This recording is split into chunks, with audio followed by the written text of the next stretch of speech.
evening, everybody. This is Unprecedented TV, currently live streaming from only Unprecedented TV's YouTube channel and Delivering Liberty's YouTube channel. Welcome, people. Lisa Sargent, Jacqueline Watts, Fat Lobo, welcome so far. Can't stream onto Twitter for some reason. There's a saying that it's some sort of out of whatever. Something needs to be updated. Don't know.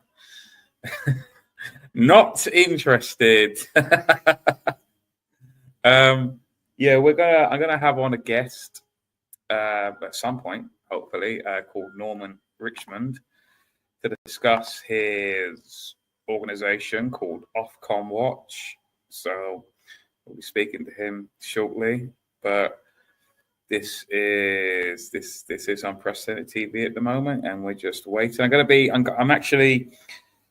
going to be doing shows again for UNN, Unity News Network, from tomorrow on Wednesday evenings. So if people fancy that, please do come and watch me over on UNN tomorrow evening from 8 p.m. Again, live streaming from this YouTube channel, in Delivering Liberty's YouTube channel, as well as the UNN account. I don't know whether that means also on YouTube as well, UNN's YouTube. But definitely from Rumble and D Live, UNN Rumble and D Live. So yeah, do watch from there. X is down, is it? What do you mean it's down? Why is it? Why is it down for? What's going on? Let's see if I can get back onto X by working some Majaruni. Let's see. Yep, I'm live on YouTube. Awesome. And let's see. Go live. Nope. Go live. No, Stream Markers lost access to your X account. Don't worry, we've got a cover clip here to reconnect your destination. Let's see if this is going to work. Yes, so maybe Trump's right. Maybe we need more HB1s. We need more Indian people in to sort these problems out for us. Maybe he's right. Maybe we're just all thickos, and we can't sort out our own problems. Which is quite funny, really, because the whole point of why Trump was what he promised his base. What he promised it. Oh, seen all code in here. Wow. Learn the code, bro. He promised all of his base that he was going to basically stop all the sort of H1B stuff and basically start employing American people rather than overseas people who, it's no disrespect to those people coming overseas. Obviously, they want to leave their country, which probably doesn't have as good conditions as America. But obviously, the only real reason why they're being brought into the US is because they work at a very much lower wage and they will have less rights. And because their visa, essentially, their H1 visa, their employer can simply revoke it if they terminate their contract. So again, it is very much slave labor because the employer, like Elon Musk, like Jeff Bezos, like whomever, they'll simply use the kind of blackmail, the threaten to simply say, well, if you don't do as you're told, then we pay you very minimum wage, then go back to India or go back to Bangladesh or go back to wherever. And that's basically what this is about. So really, it is basically Trump has sold out his base, the everyday people who have voted for him. And it's all for the tech bros. It's all for the other billionaire class who don't have to pay their employers well. So it's a total betrayal. Let's see that. Let's see Trump justify when asked. We're going to go into something. I don't know when our guest is coming on. What's this? Is this the one? Let's see. Digital medical records. No. That's not that. Although that's another funny one. He's betrayed. He's brought in basically a digital ID in America. Let's go on to, I think I saw it on UNN's UNN's account. Let's see. I thought I would forward it though. Let's see him justify the H1 visas. I don't think it's that one. It's, I've got to do a search now. Oh, damage delay. Let's see. HP1. What is going on? You know what, guys? It's going to be one of those days, isn't it, where nothing's going to go right for me today. And let's see. Let's see what Trump is. Trump says immigrants are to make chips and train our people to make chips. Let's see. That Americans needed to outsource to foreign workers. Could you clarify? Until they learn that, yeah. Like, for instance, if you're going to be making chips, we don't make chips too much here anymore, but we are going to be in a period of a year. We're going to have a big portion of the chip market, but we have to train our people how to make chips because we didn't do it. We used to do it, and then foolishly we lost that business to Taiwan. Very, very foolishly, because if they had a president that thought like I did, they would not have let that happen. But it's all coming back. I think we're going to have within a few years, we're going, and not because of the CHIPS Act.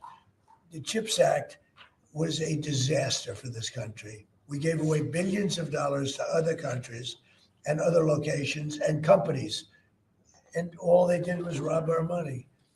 But because of tariffs, the chips are coming back. Chip makers are all coming back.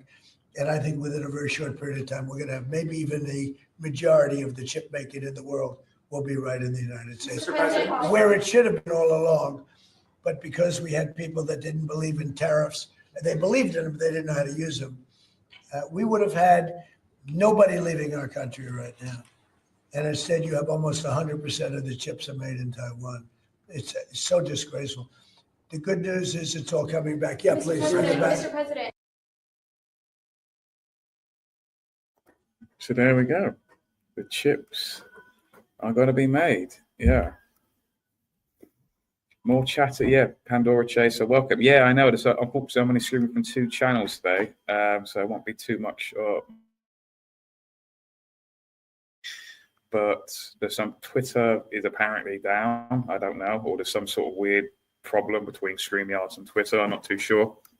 So, but basically, I'm kind of just what I'm touching on is that basically we are, what is it now? Just beyond 6 months of the second term of President Trump, and he has very much betrayed his base in terms of that. In terms of, I've just been seeing that. Speaking of Indians, although this is not to dunk on Indian people, of course, is that Kash Patel yesterday, who I personally cannot stand. I think he is a weaselly person. I compromised, and we're going to go into why I think. Kash Patel literally told us that he would release the Epstein Black Book on day one. This is what I hate about this guy. And this is what you have to understand as well. This is what is going to happen when or if people keep thinking that it's definitely a shoe-in with Farage, but you never know in politics or what can happen tomorrow. Scandals come out of it all the time. But if it does seem like that, Farage and reform will get in, I can guarantee you that nothing is going to get done. I was listening. There was a Reform UK live stream earlier this morning, and Farage and his chairman were speaking of they're going to bring in some 5 points. And I'll be honest with you, I didn't even listen to it all because it was just such hopium BS that I just thought I can't listen to this garbage. And basically, one of the points that he was making is that he's going to make sure that they're going to bring down council taxes and lower the council tax raise, because councils can raise the council tax by 5% each year if they wish. And he says that he's not going to do that. Now, to the average person who doesn't quite understand how councils work, that sounds brilliant. To them, it sounds, oh, great. We just need to elect reformed councillors, and that's what's going to happen. And the reality is that looking at the caliber of these reform candidates, whether councillor level or MP level, and the fact that reform has a very, very strict vetting process, to the point where in the past it has even worked with Hope Not Hate, shamefully, which they seem to be quite proud to tell you. I don't know why, but obviously that's them signaling to the establishment, not the people, that hey, we're willing to work with Hope Not Hate, who are part of the establishment. I've always said Hope Not Hate are essentially the state's unofficial Gestapo.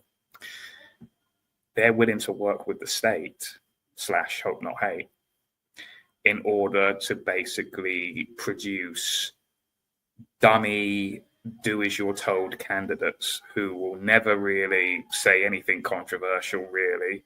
They might say something that may sound controversial, but really it's wafer thin, it's weak, it's wet. But that's the best you're going to get. And it's basically to signal to not just the establishment, but also the Dorothys, the Ethels, the boomer kind of people who think that oh, Farage is going to save us. Oh yes, God bless the king, and all of this sort of stuff. And it's nothing's going to change. They're saying that they're going to lower the council tax, but because of the caliber of candidates that they're producing, that a lot of them are just, I'm not going to lie, they're as thick as poo, right? Those chief executives, which are, I don't know if you saw the other day, are chief executives of councils now. Let's see.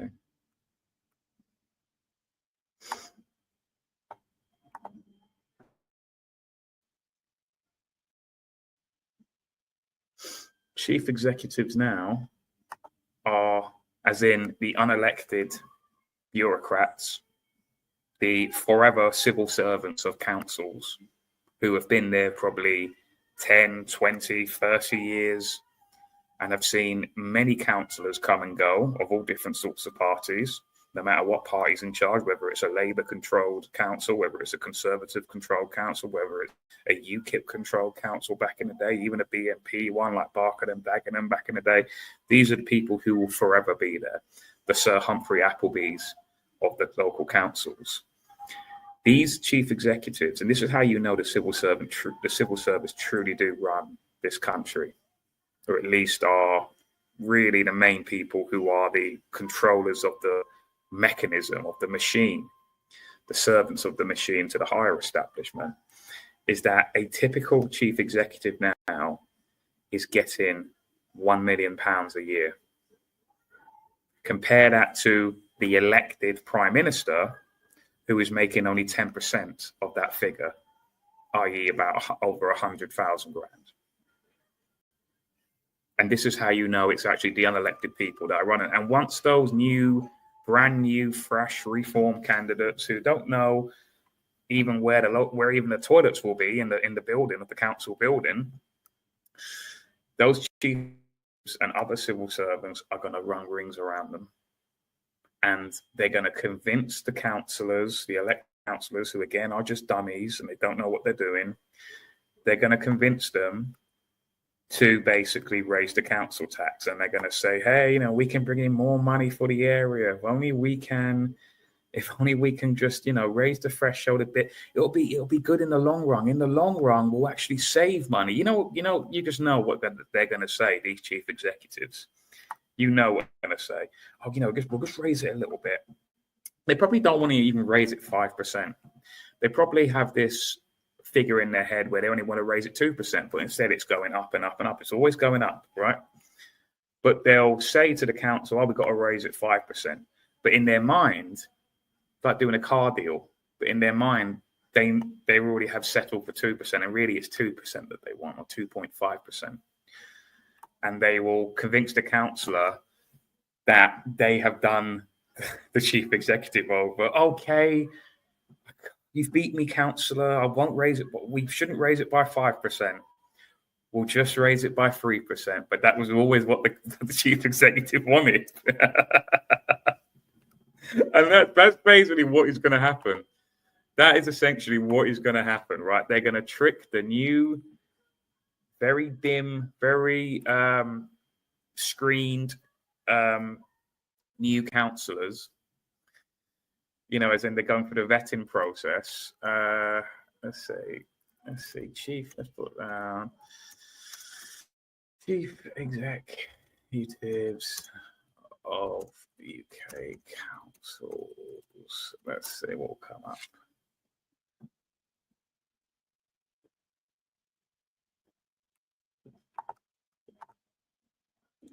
Let's see.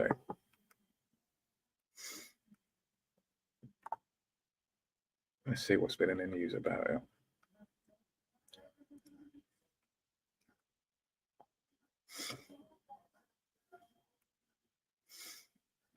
Let's see, what have they got? Let's put this one day old. This is in Ayrshire, is it? In Scotland, I believe, West Scotland. Chief Executive Ayrshire, 3 local authorities are set to salary increases of more than £14,000 in 2026. East Chaser Eddie Fraser will see the biggest rise across the region, with his annual income due to be boosted by 18,400. That will take his salary from 166,582 to 185,044 quid in November 2023. Meanwhile, some of them are getting almost 190,000. Keep in mind, this is already more. I've seen higher, a lot higher. Already these salaries are higher than the Prime Minister, who I believe only gets about 120,000. Again, this is the Prime Minister, right? Keep it in mind, this is a person who's in charge, supposedly in charge of the entire United Kingdom, not a little rinky-dinky little council somewhere, right? In contrast, the upcoming wage pact, the chief executive of Glasgow City Council is in line to receive a salary of £230,000, whilst the City of Edinburgh Council's most senior paid officer will get £225,000. So keeping in mind, the councillors, a lot of them don't really get paid at all, really. A lot of them just simply get some kind of, like an allowance, which is probably no more than really 20 grand, if even that, maybe, probably even less than that. Following a new review, the average raise across Scotland will be almost 20 grand.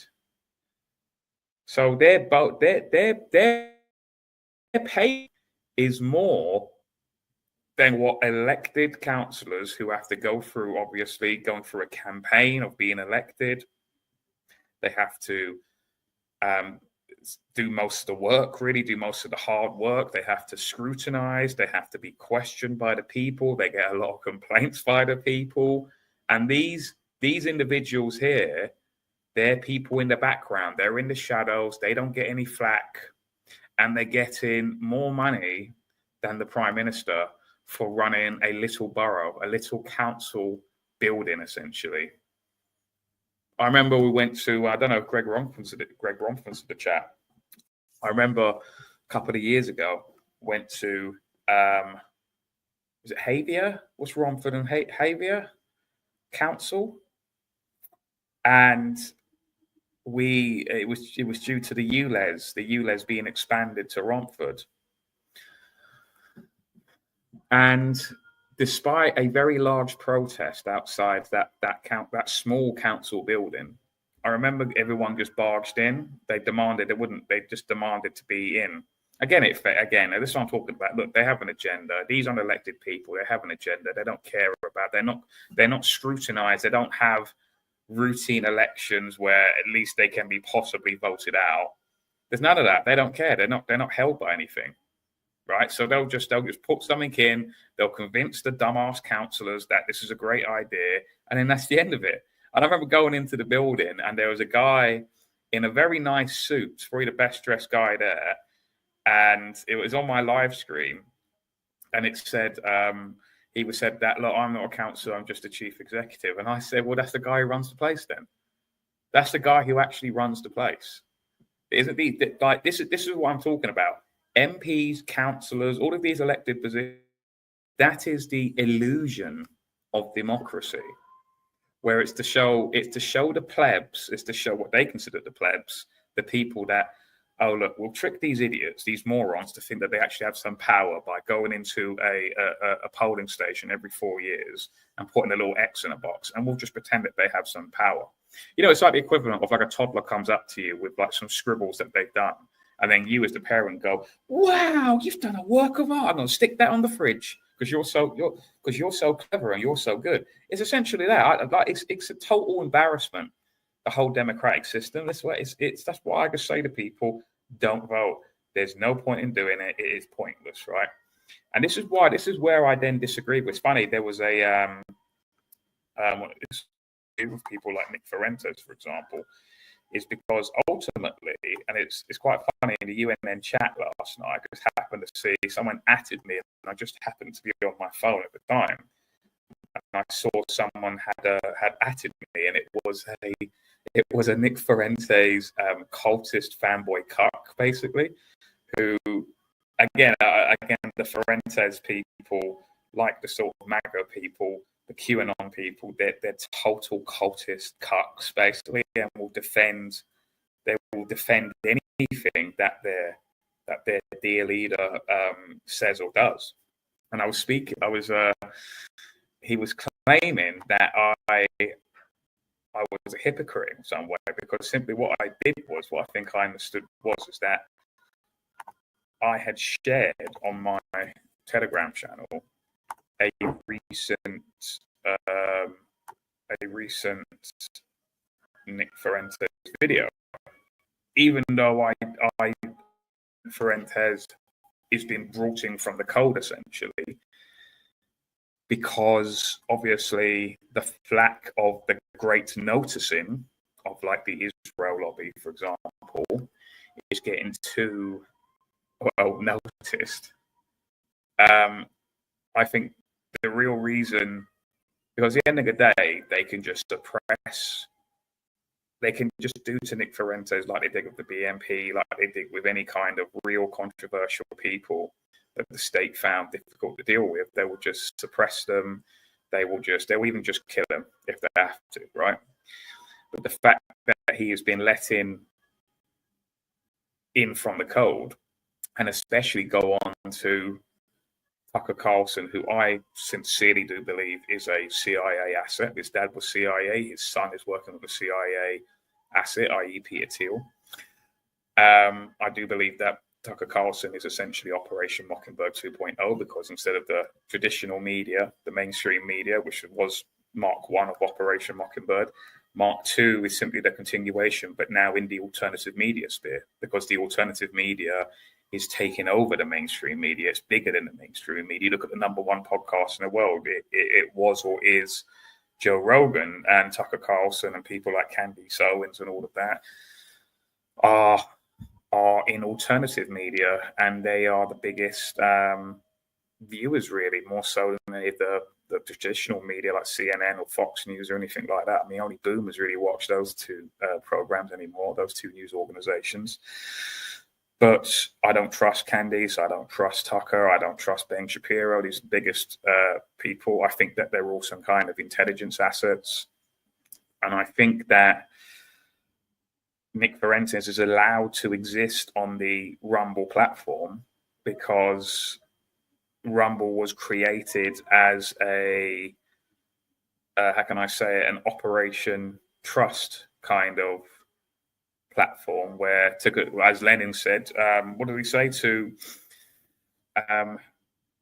control the opposition will simply control it ourselves, or simply create it ourselves. And that is what Rumble is. It is believed to be an alternative for truthers. But you look at the people who invested into Rumble. It's JD Vance, it's Peter Thiel, it's Dan Bongino, it's all the kind of establishment or not so obvious establishment people who have invested money into it.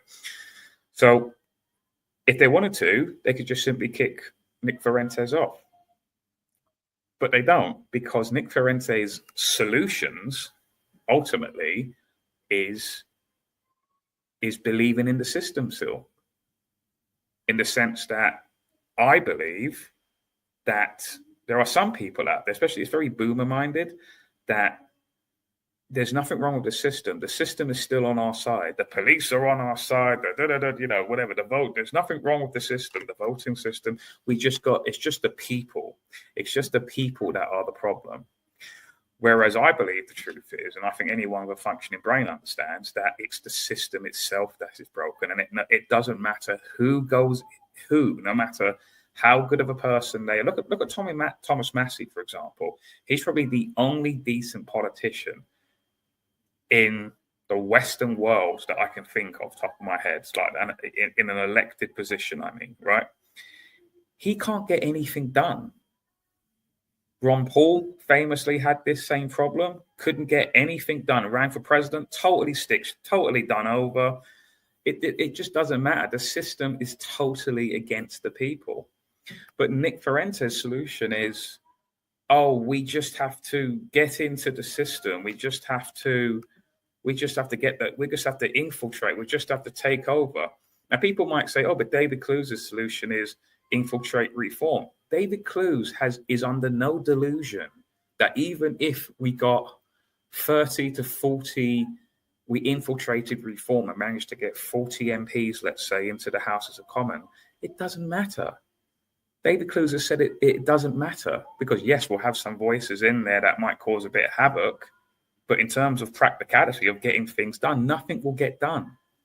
And it's only by going through that infiltration and then for people to have that penny dropped moment and then realize that, it really doesn't matter. Because a lot of people, they survive on hopium, that they're just hoping that Farage and the infiltrated reform MPs are going to do something. They ain't going to do nothing.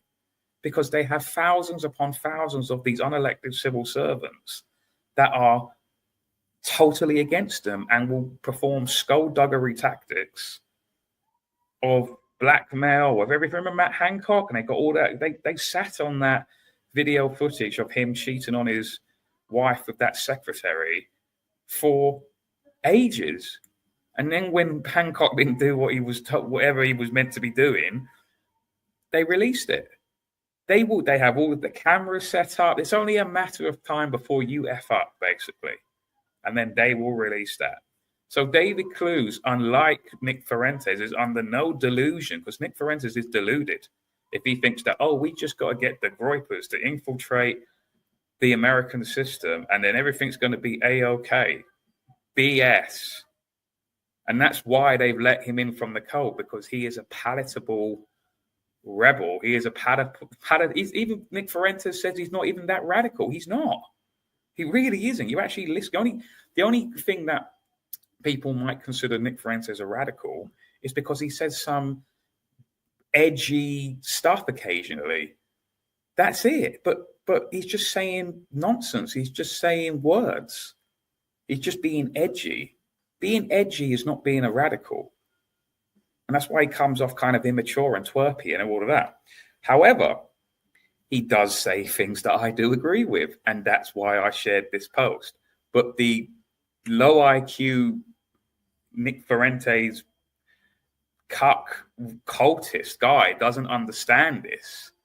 And he just thinks, you're a hypocrite. You're now supporting Nick Fuentes, even though you said, no, I stand by everything I said.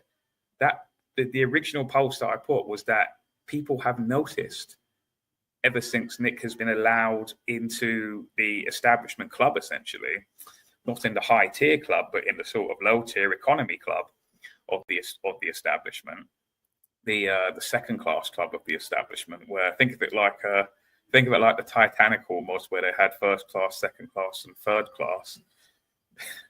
like Fuentes is down in the bowels of the ship dancing with all the Irish. You know, he's down there, right? He's down doing some jigs down there, listening to some fiddle music, right? That's where Fuentes is, in the establishment club, right? He isn't up there with the proper elites, right? But they've let him in because they've realized that he's not even that radical, that he's still sending a message to young people that, hey, all you got to do is join government agencies and infiltrate and keep your mouth shut. And then eventually, when we infiltrate successfully, we'll turn this ship around. We'll turn the Titanic around before it hits the iceberg, and we'll make sure that it gets to its destination and to America First Land. And it's delusional. Again, different from David Clue. Same tactics of infiltration, but David doesn't believe that anything's going to happen. The only thing that's going to be achieved from it is that there will be high entertainment of that. You'll get some people in there, perhaps like 20 to 40 people that might say some funny, spicy things. But ultimately, once the Hopium people of dissident movement realize that it really doesn't matter, and we've got to stop signing petitions, we have to stop putting an X in a box, and we've got to stop paying our taxes and become totally ungovernable. That is the only solution. But a lot of people, obviously, who are very much brainwashed of decades and decades of, hey, you got to pay your taxes. Hey, your grandfather went and died in the bankers' war to basically put an X in a box. Or what's the other one? Oh, Anthony Webber's going to come along and say, oh, sign a petition because the government really does listen to you. We've got to get out of that mindset and then realize that, hey, we've got to become totally uncooperative to the state. There is the social contract that doesn't exist is totally void. If a contract is void between two parties, then you don't have to pay anything. It's like it's like anything. You and another party, you and another individual have a contract that says that I will pay you this money if you deliver this, that, and that service or product, whatever it is. If the other party doesn't deliver on the service to a satisfactory standard or the product, then the contract becomes void and you don't have to pay. That is any typical contract. It will have terms and conditions. If the terms and conditions are breached, the contract becomes void. So the social contract, which again doesn't exist, but let's just live in the imaginary world that it does. It doesn't matter. It's void. It's been broken. So that's my stance on Nick Fuentes. I don't think he's the solution. I think essentially he is a useful pawn. I won't say useful idiot. I'll be nice and say useful pawn. And he is being used by the establishment that will eventually spit him out. And he might be, he says that he's on his generational run or push.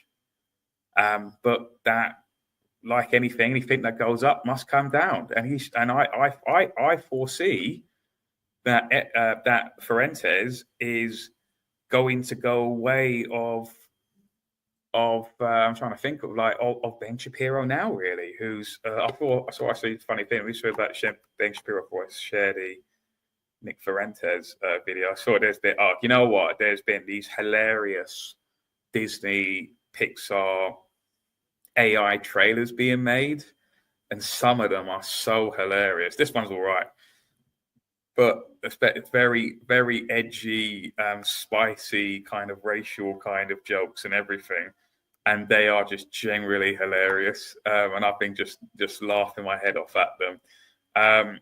I've said here, the Daily Wire continues to lose views, subscribers, and money in wreck of the Great Noticing. This again, look. I do think that what Nick Fuentes is doing right now is ultimately good, in the sense that it's waking people up to, to truly the power brokers of the West, i.e. Zionist Israelis, and or just Zionists in general. They don't have to be Jewish or Israeli, but people like the Ted Cruz's of the world, Gavin McGinnis's, the Tommy Robinsons, the Zionists. They're starting to notice it.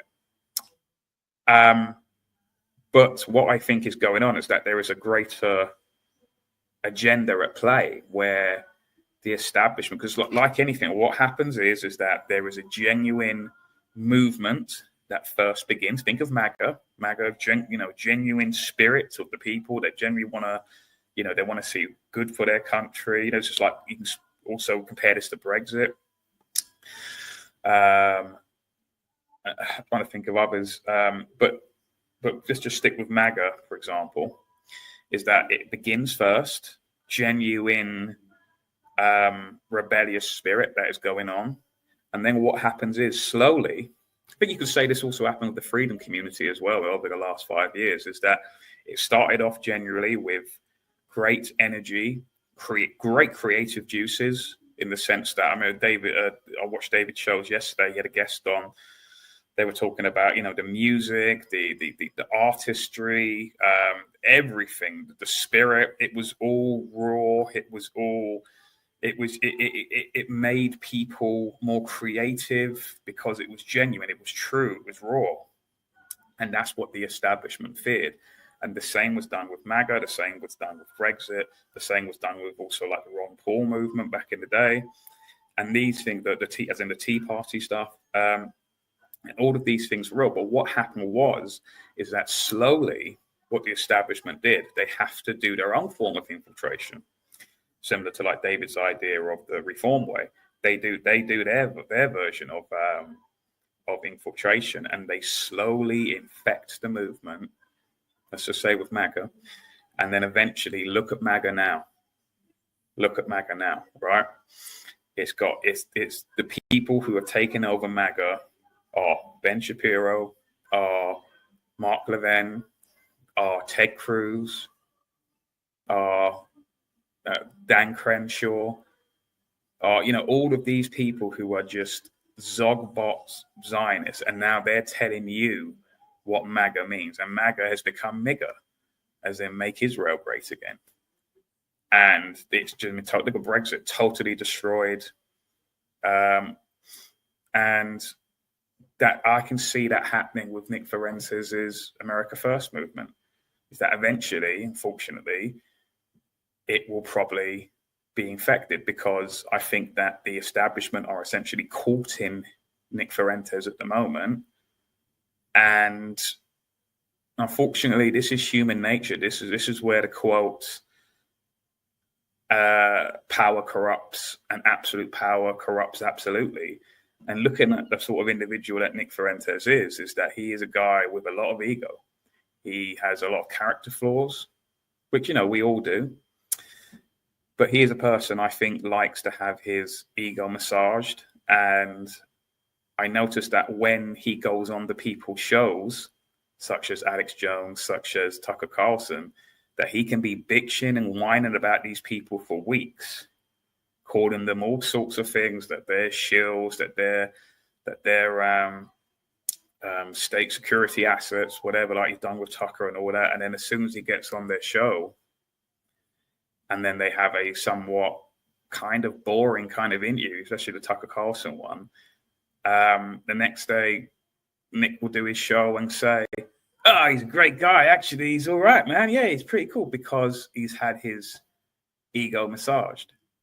And he may not know it. This may be a subconscious thing where Nick may not even be aware of what he's doing. I mean, the fact that his own supporters on his own Telegram channel, you're keeping in mind, Telegram is where the real dissidents are, let's be honest. Like, a lot of people don't know about Telegram, the normies anyway.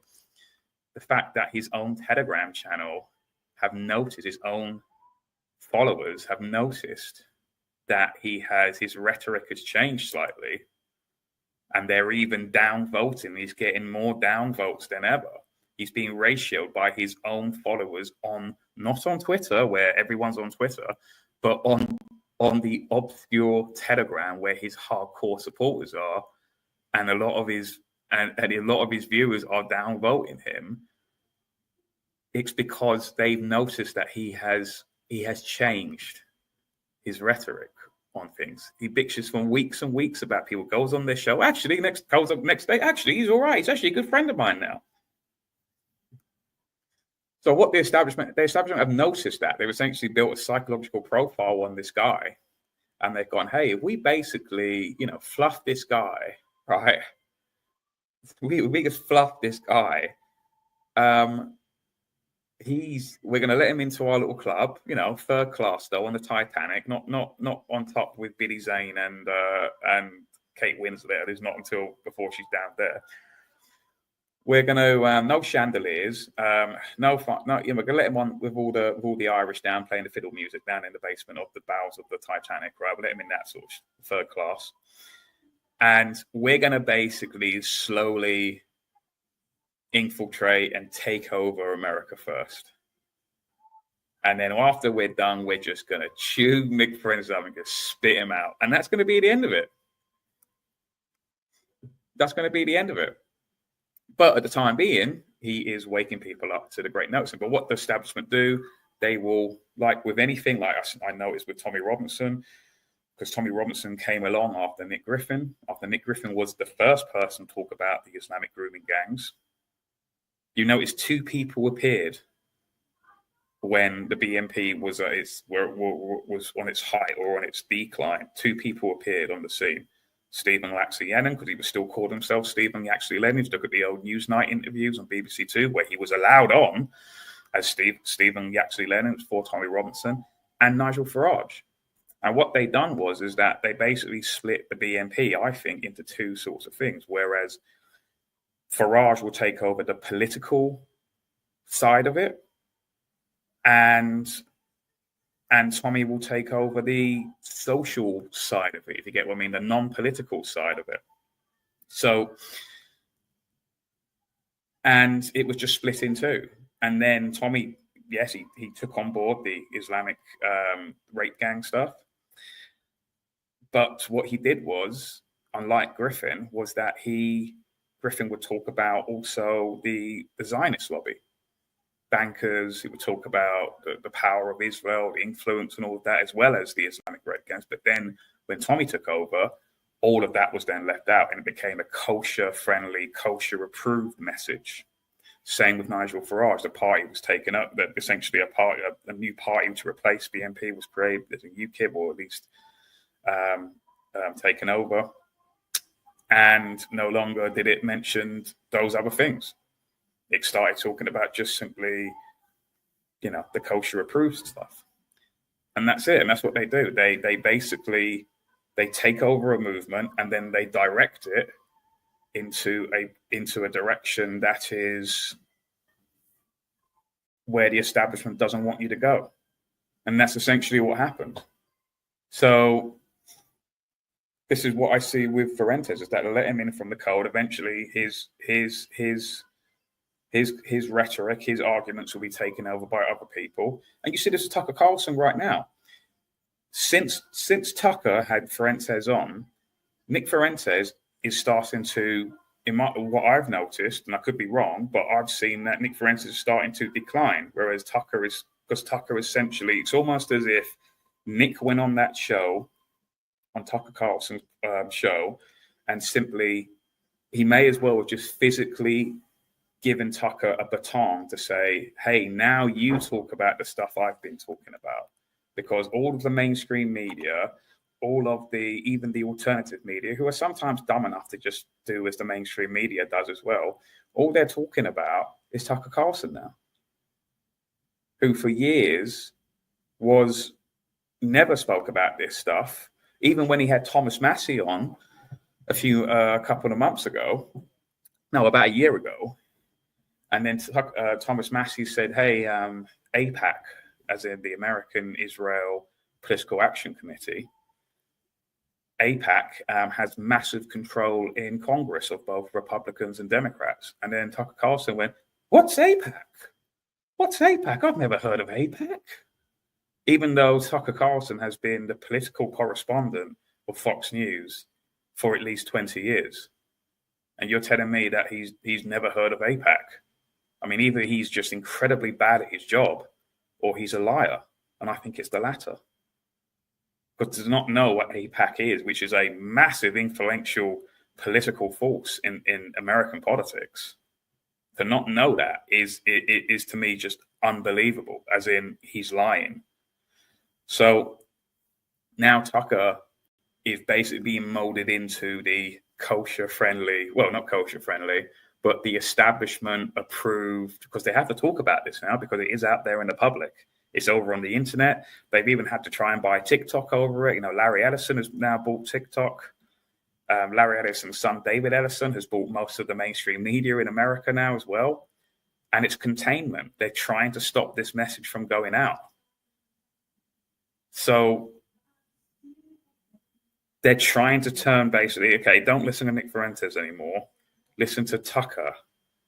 Tucker is the establishment approved dissident, even though Tucker has been part of that mainstream establishment for, well, there's never been a time where he's not been in the establishment. His father, again, Robert Carlson, was it Robert Carlson? Was also in the mainstream media, CIA operative.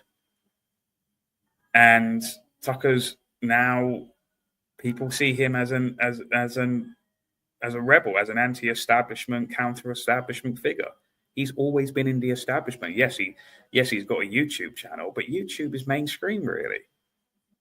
I know I'm broadcasting from YouTube, but I'm in no delusion to think that YouTube is somehow like, oh, is YouTube alternative now? I mean, it's not, is it? I mean, YouTube is the media, isn't it?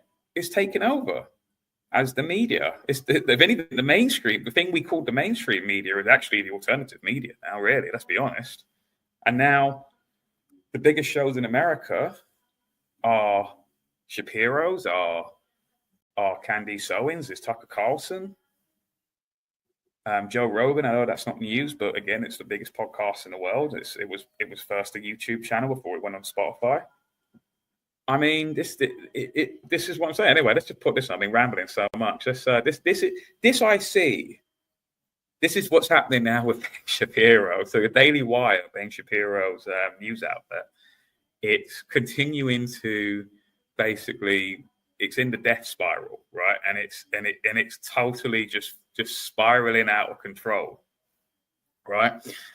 And it's losing viewers. I think I heard something like it loses 20,000 views or subscribers a week. I think it did have like at least 1 million subscribers at one point, its YouTube channel. Anyway, let's just watch this for a second. Welcome back to Shapiro Show From Pixar Animation Studios Wait, why is the number going down? comes a story about one guy Sweetheart, maybe the world don't hate you. Maybe they just need a reason to like you again. trying everything Please like and subscribe. Resubscribe, pretty please. Cringe, dude. to win everybody back. One subscriber at a time. Yeah, it's he's losing it all the time. So I see a guest is a guest, which is really funny because I was speaking to this guest only a few days ago. I'm gonna bring him in shortly. Let me just round off my point. I'll bring him in. So what I'm saying about Fuentes is that, where is it? Is that I think he's been brought in from the cold. I think that the establishment are going to use him. He's a useful pawn at the moment. But I did share something which, again, I thought, well, yeah, it is true what he's saying. It's not solution stuff. He's a great guy. I said Fuentes is a great talker. He's a great communicator. He knows how to. He has a natural gifted ability where he knows what will resonate with the people.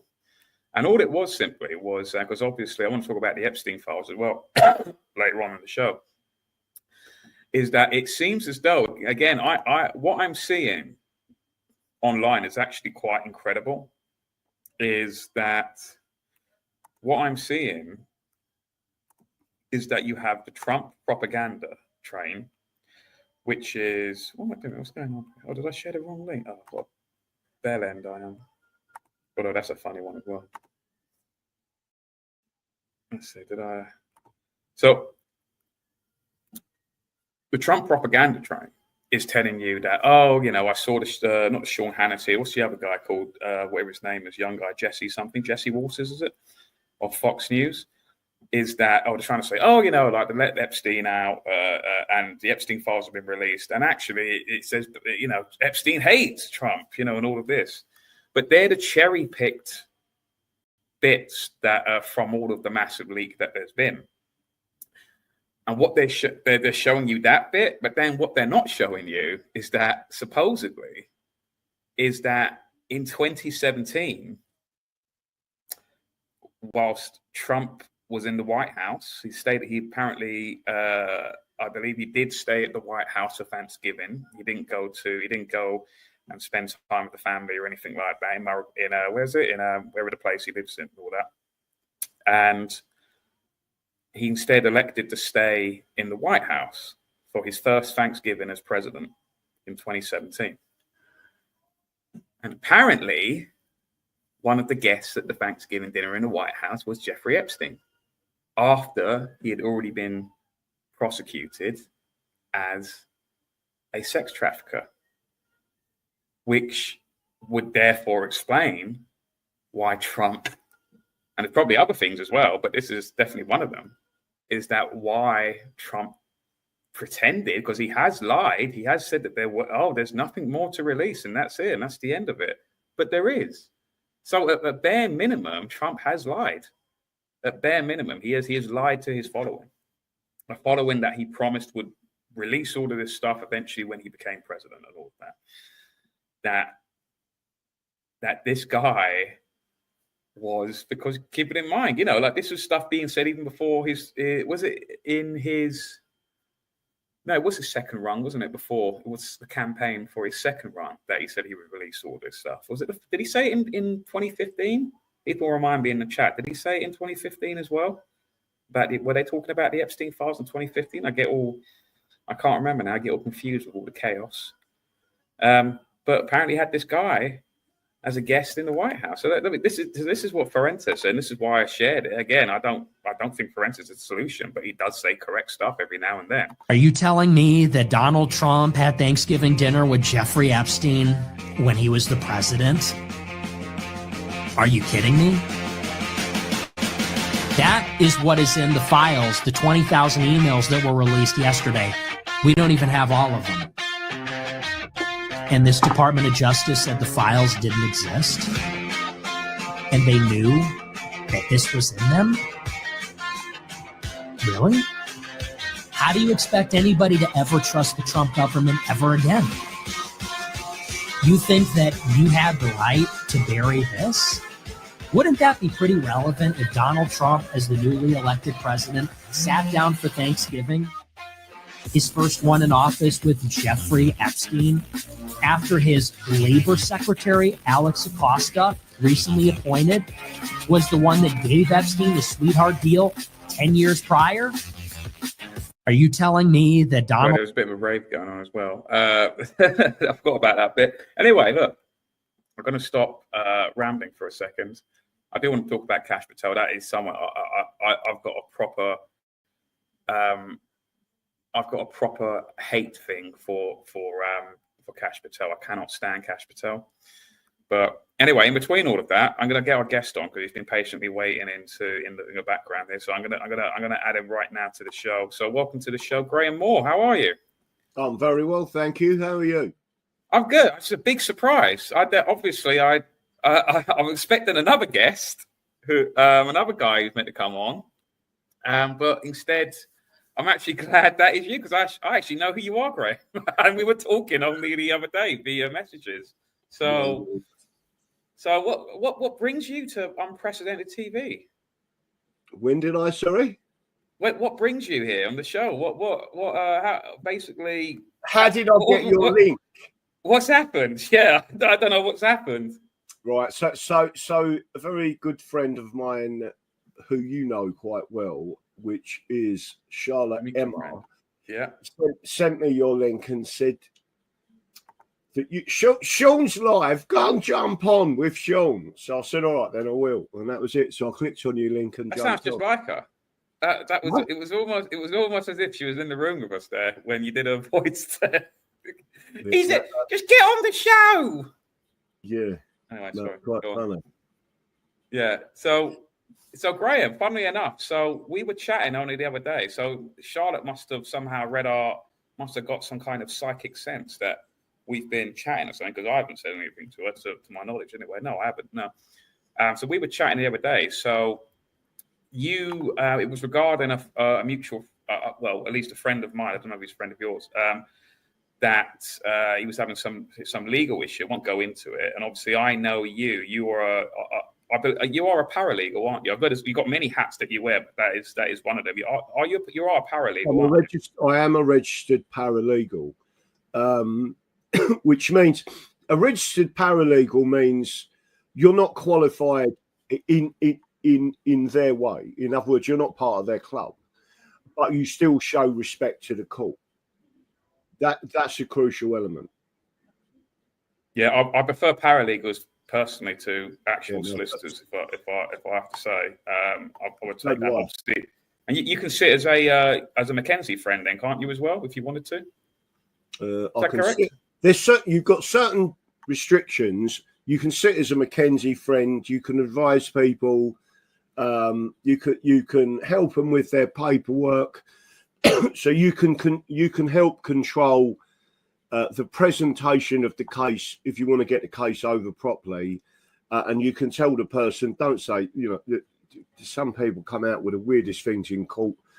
You can say, don't say that, because the judge is just going to shut you down and shut your case down. Graham, I've been to so many court cases, right? Not my own, but in support of others, and a lot of them have, I think, been a bit hoodwinked, right, into adopting what I think is, obviously, we've all heard of common law, something that's been around since for who knows how long. It's so old.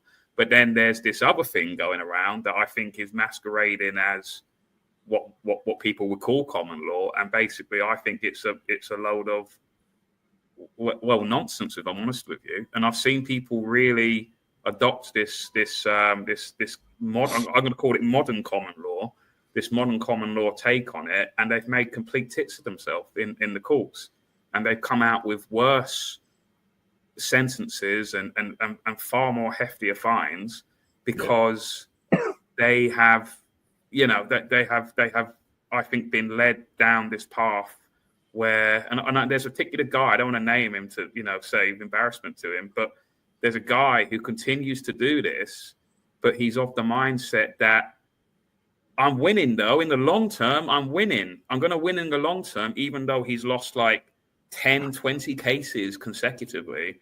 But he's still in this mindset that, oh, no, well, I'm going to, eventually I'm going to win. And he's lost everything. And I've got to a point now where I just kind of ignore him now, if I'm honest with you, because he wants people to go and support him. And it's like, I'm sorry, man, but I'm not going to this anymore because you're not showing me any, that you don't seem to learn from your losses. You know what I mean? It just seems to be the same thing over and over again. But sorry. Anyway, go on, Graham. No. So let me just mute that tab in the background. What you've just so in a one-liner, I call them people a psyop. They are a psyop against the people. They are in effect communists and doing exactly what the communists want them to do. And just like communism, every time it fails, the communists say, "Yeah, but you didn't do it right." Yeah, that's actually a very good analogy. Yeah, that's exactly what they're doing, and they're getting people into a lot of trouble on the way. And I don't know who that person is you're talking about, but no.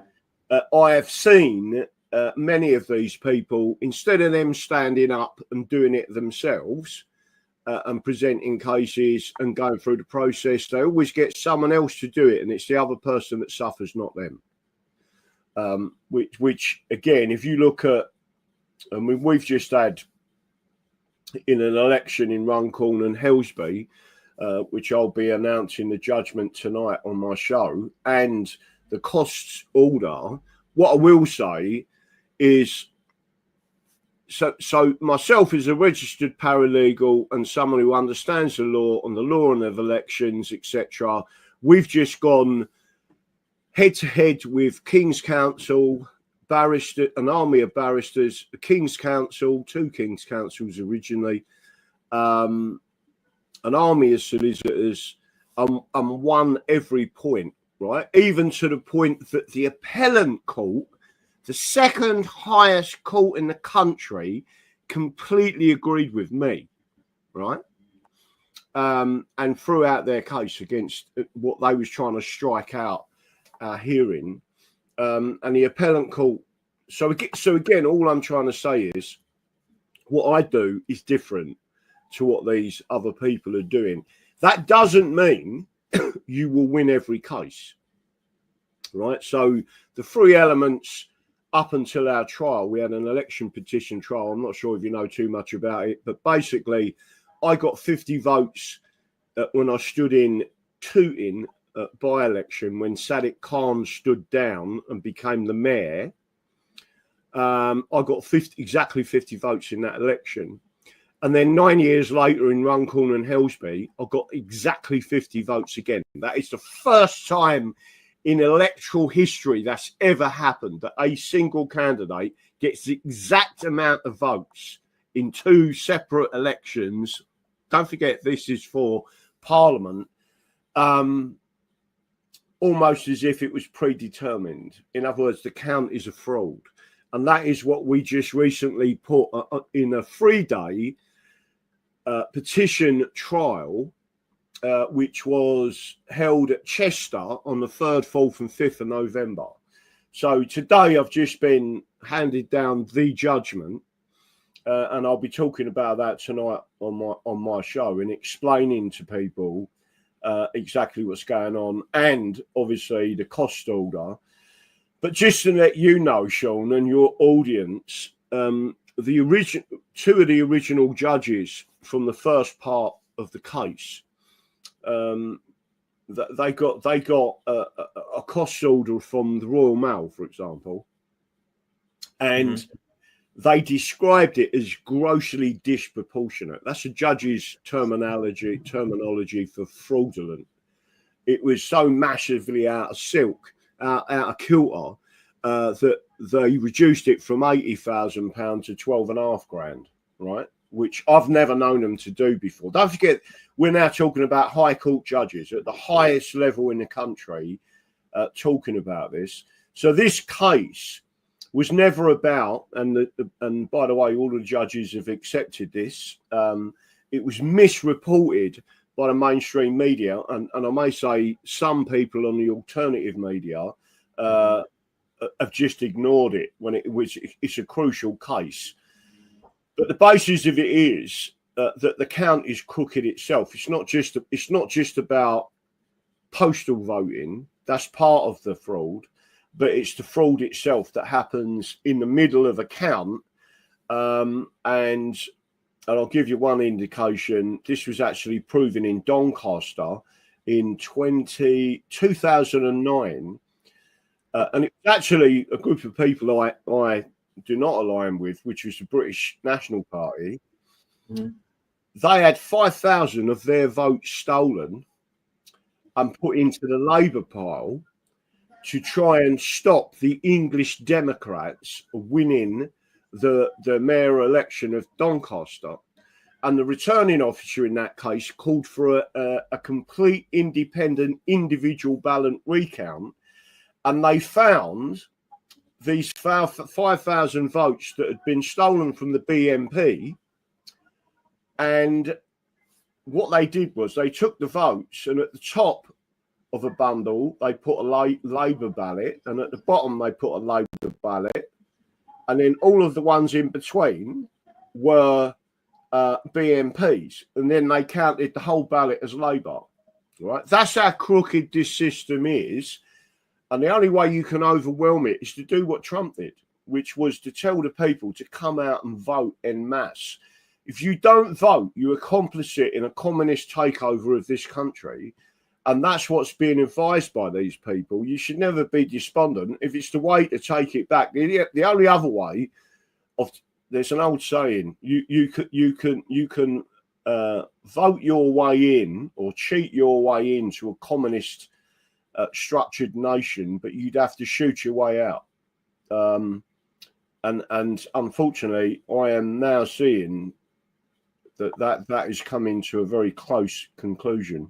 In the I was reading the article here from the Standard a couple of weeks ago when you were in court. So you described, you said Mr. Moore added Marxism comes into it. And then you also said later that Mr. Burnham is a Fabian, a reference to a socialist organisation, the Fabian Society. In other words, a Marxist, you said. What was the reaction in the court? Did they know what you were talking about? Oh, so, Sean, I was asked a question, and it was put to me by Sarah Pouchin's counsel that I had mentioned the Fabian Society and Marxism and the fact that they cheat in elections. And you must all remember that Stalin himself had basically been quoted to say, it's not the amount of votes that you get in an election that are important, it's who counts the votes, right? So it is the ethos of Fabians and Marxists to cheat in elections. That's basically what they do. So just to get to your point, did they understand? There were 65 members of the public in the gallery and one person in the media gallery who were misreporting from Associated Press on what was actually going on.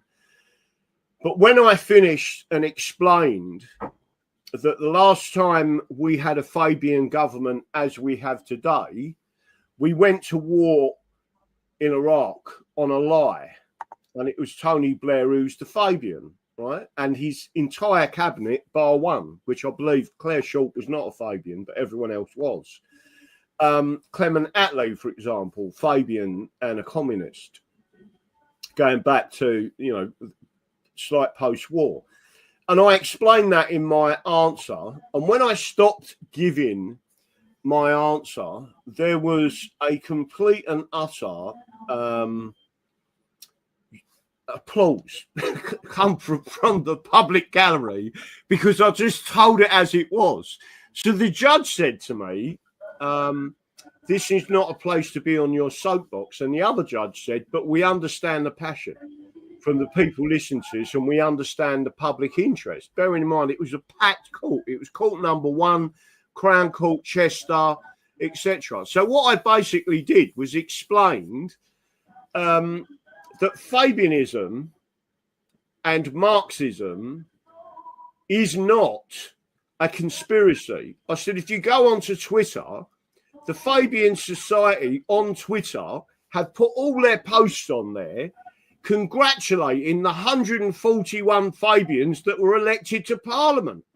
And then they went through the entire cabinet that were Fabians.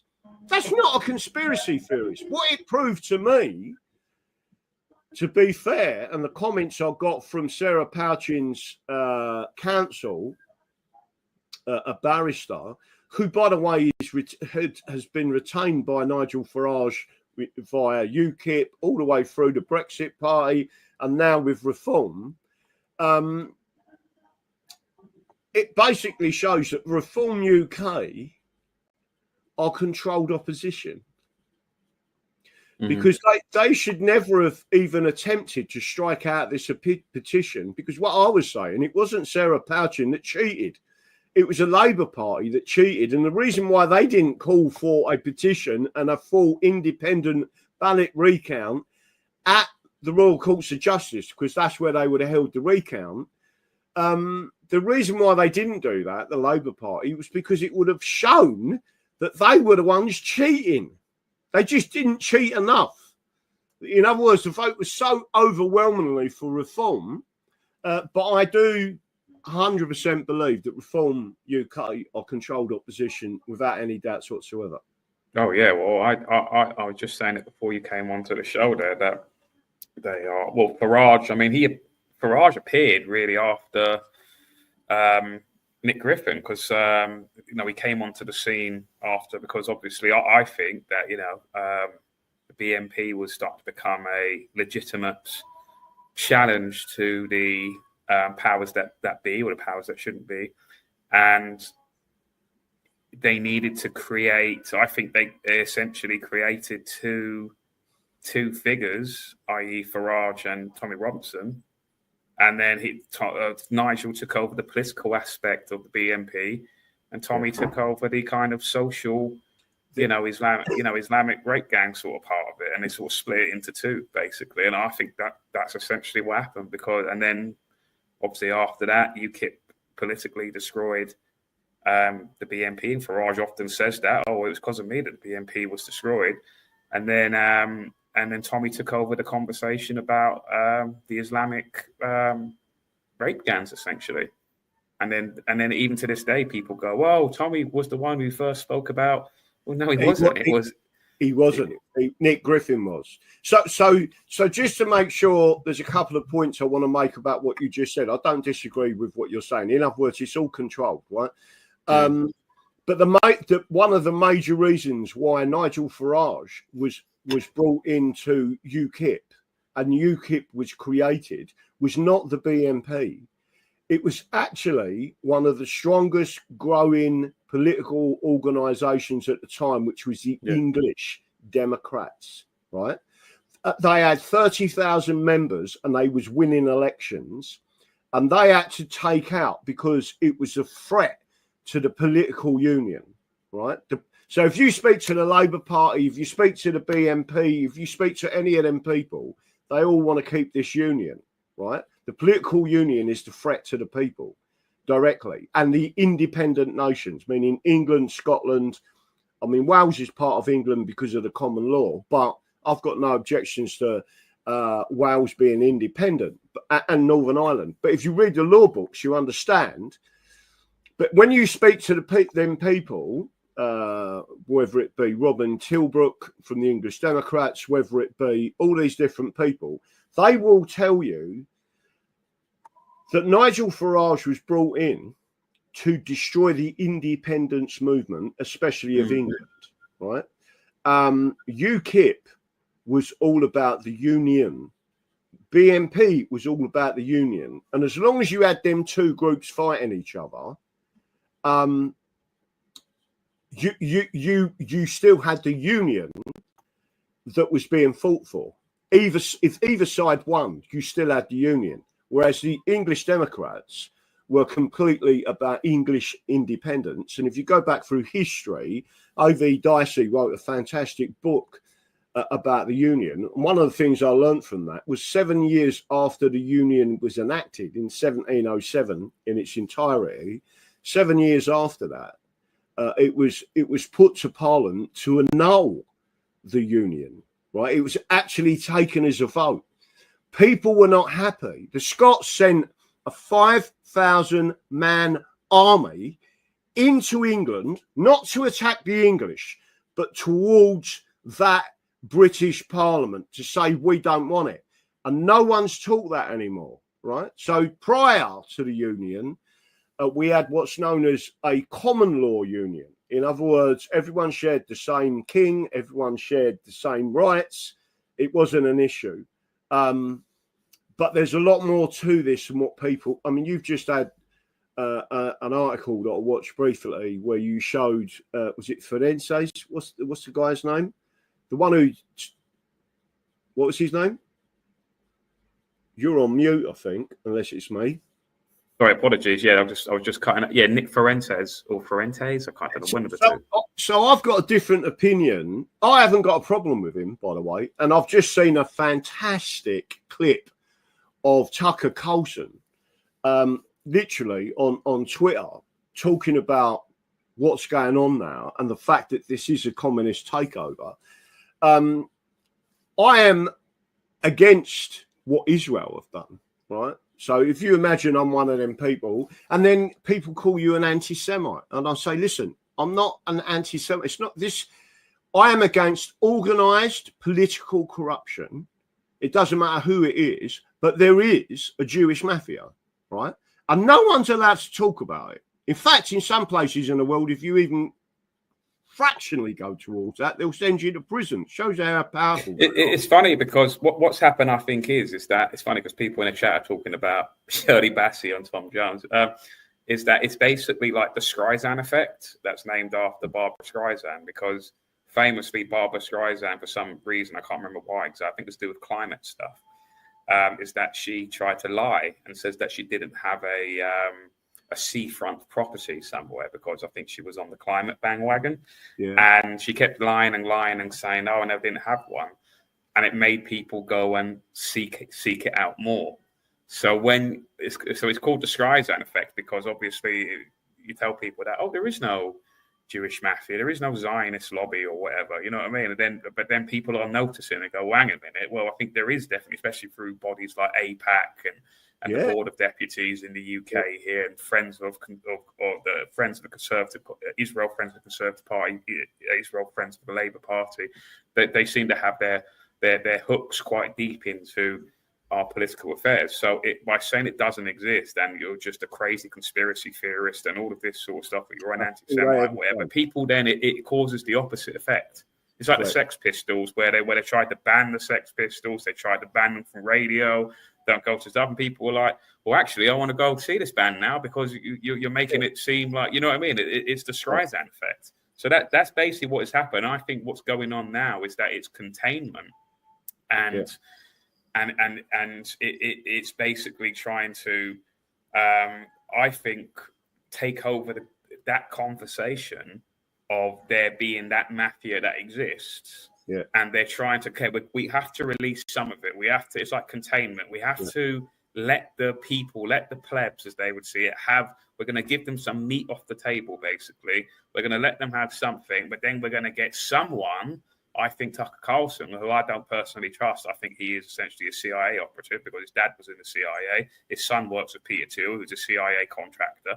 And I think that basically he's in charge, like Farage was, to basically take over that conversation and then eventually direct it into a establishment approved path. Well, I mean, that's what I think. I mean, he does say good things. Yes, Tucker Carlson and Nick Ferrante, they do say the correct things. I do share their stuff occasionally because the message that they are saying is true and it is waking up the masses. Yes, but I think ultimately, I think that they're going to steer it into a direction that will be not really radical at all. Do you get what I mean? The solution. I do. So let me just finish the last part of the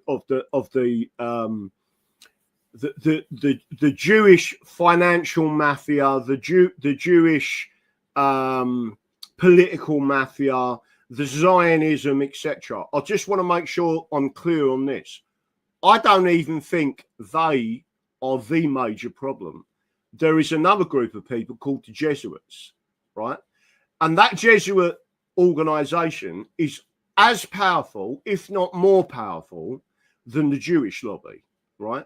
And people are not talking about it, not seeing it. And if you look through history, they've always been there and they're still there. The people flooding the migrants, the illegals, across the southern border of the United States of America, specifically into Texas, are two groups of people. The Jewish alliance is with the Jesuit Society. Both of them people was on the other side of that border, flooding them people across. And they've done the same thing with the English Channel. If you go and look for Care for Calais website, what's the emblem that's on there? The Jesuit Society. So people are not seeing it, and then they express to you, you're a conspiracy theorist. Listen, our ancestors were not conspiracy theorists. Our history is littered with these people that are completely and utterly, they hate any religion outside of the Roman Catholic Holy Roman Empire. This is an extension of the Roman Empire. It's exactly what Putin said. We're not part of your Roman Empire. We don't want to be part of your Roman Empire. We are Orthodox Christians. Leave us alone, right? I do think that's true. I do think that a lot of these individuals, I think that, obviously the time of the Roman Empire when that was a powerful play. When it came to its end, it then scarpered to another sort of area, maybe like in Britain at the time. After and then eventually when the British Empire came along, then that fell. It then went to America. I do think that there was a change of like the guard almost, by the same kind of exactly people. That. What you just said is the change of guard. So people should understand the Roman Empire is still in existence, and the British Empire was an extension of that, right? And once people understand, once they'd finished with us and destroyed us, so parasites will always destroy the host. Once they finished with us, they moved and they went through the pogroms to America, and then they created America and destroyed them and attempting to destroy America.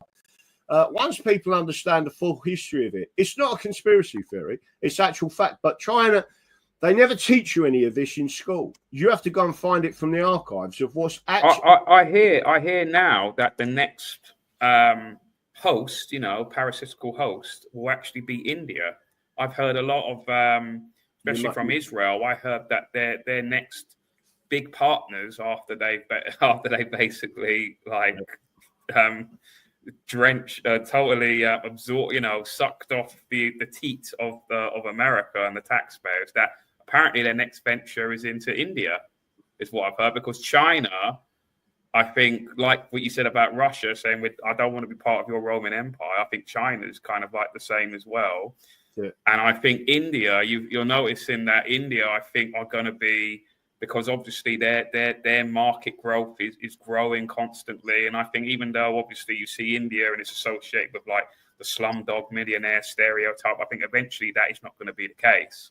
And perhaps it's going to be, at least some of it is going to be quite a wealthy kind of place in a way. I mean, I'm sure some of it is already. I don't know. I've never been to India, but it's. I think that's going to be the next kind of host. At least it's been sort of rumored that is the sort of next direction, because that is the only. How can I say it? The only power that isn't controlled by them, in the sense that Russia and China do not want that relationship, in a sense, and I think that might be the next thing. I don't know, but that's what I've heard.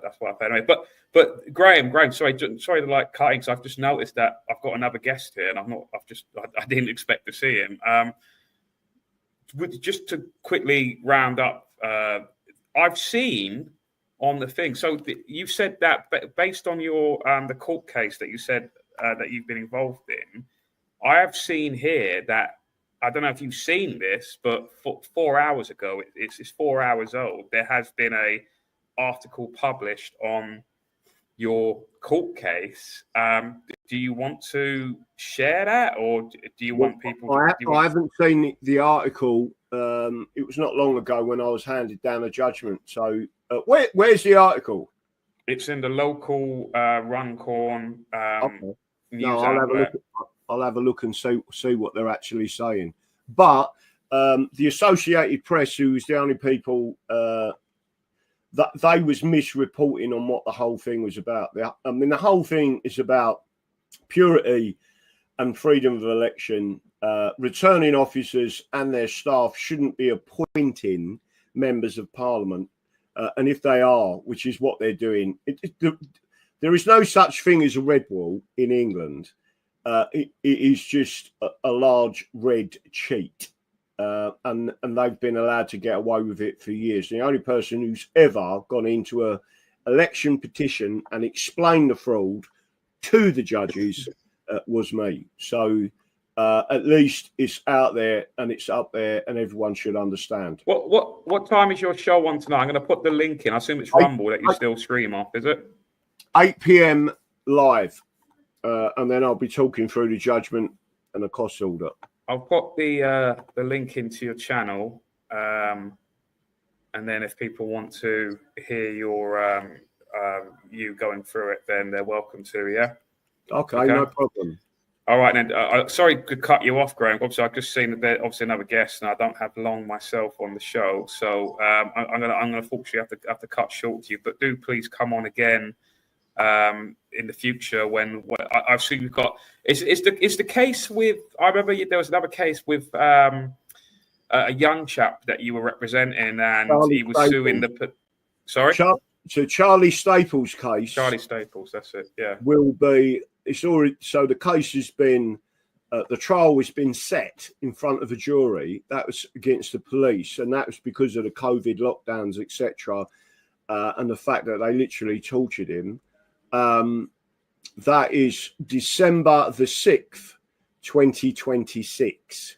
So if you imagine how long it's took, I think it's from 2022 or maybe 23. It started. It's going all the way through to 2026. 2020, and that was that's going to be on a Wednesday, I think, on the Wednesday the 6th. Where is it? The 6th. That's a Saturday. You sure you got the right date there? Oh, or is it me that's got the wrong date? I'll have to check my dates with him again, but it's definitely in December 2026. Okay. Well, so when it's more near, I do perhaps come on again, or at least after the first hearing or whatever like that. What do you think? But Graham, yeah, thanks for coming on, mate, and I'll get you on again at some point. Yeah. No, thanks for allowing me on, because you didn't invite me on. Our wonderful friend said, "Get on his show." So all right then. All right then. It was good. No worries, mate. Have a good one. Thanks for coming on. Take care, Graham. See you soon. See you. Bye. So on that was Graham Moore of the English Constitution Society, and obviously he's got a couple of these cases that are going on as well. So, and obviously he's at 8 p.m. later to discuss the outcome, which I've just seen. Just to be clear, it seems though that the court has dismissed it, but obviously Graham will go into that as to, I don't know what he's going to do. I don't know if he can appeal that stuff. I don't know, or whether he's happy with that. I don't no idea.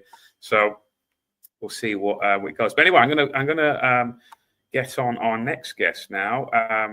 So I do apologise to him for the wait. So I wasn't really expecting to see him because I thought he was perhaps cancelled. That's why Graham was on the show there unexpectedly. So I'm going to add to the show Norman McKenzie. Welcome to the show. Hi, good morning to you. Californian time. I was told that you were in California, and I just thought because my last guest just unexpectedly turned up in the chat room, I thought perhaps there had been you had perhaps cancelled for whatever reason, and I wasn't expecting to see you. So Norman, welcome to the show. Thank you for coming on. Obviously, you must. What time is it out there in California? It's 7:34 in the morning. 7:34 in the morning. Wow, and it's 3:34 here. So Norman, I've been told that you have an organization called Ofcom Watch. Is that correct? That's right. I'm chairman of Ofcom Watch. We are a free speech campaign that is providing an oversight on our state censor, Ofcom, and we're campaigning for not reforming Ofcom, but for abolishing Ofcom. We don't see any reason to have a state censor of TV, radio, and online content. We don't have censorship of a censorship organization for newspapers, for the press in the UK, and I don't see why we don't have free speech, an American First Amendment for TV and for online content. So just to explain to people, what exactly is Ofcom, first of all? Like what is it? Ofcom is officially the set up by Parliament, by statute. It is the state's regulator. It's staffed largely by ex-legacy media, BBC, ITV personnel. Someone just said that in the chat. Apparently, I've said Greg Romford says apparently a lot of the Ofcom staff are former BBC staff, which, well, is totally believable. Is it? I mean, Ofcom. Am I right to say that Ofcom is is a state body, or does it claim to be an independent body? What is it? No, it's set up by statute by Parliament. It's a state regulator. It's independent, or meant to be independent of government ministers, but Ofcom enforces the legislation that is passed by Parliament. So in the case of the Online Safety Act, which was conceived by a so-called conservative government in 2023, Ofcom then enforces that legislation. And as we can see today, that effectively, I mean, they do it under the guise that they're protecting children's safety. But of course, 85% of the Online Safety Act is covering adult content and censoring content on the internet that is nothing to do with children, but everything to do with censoring political conservative content. And that's why we're campaigning for its abolition.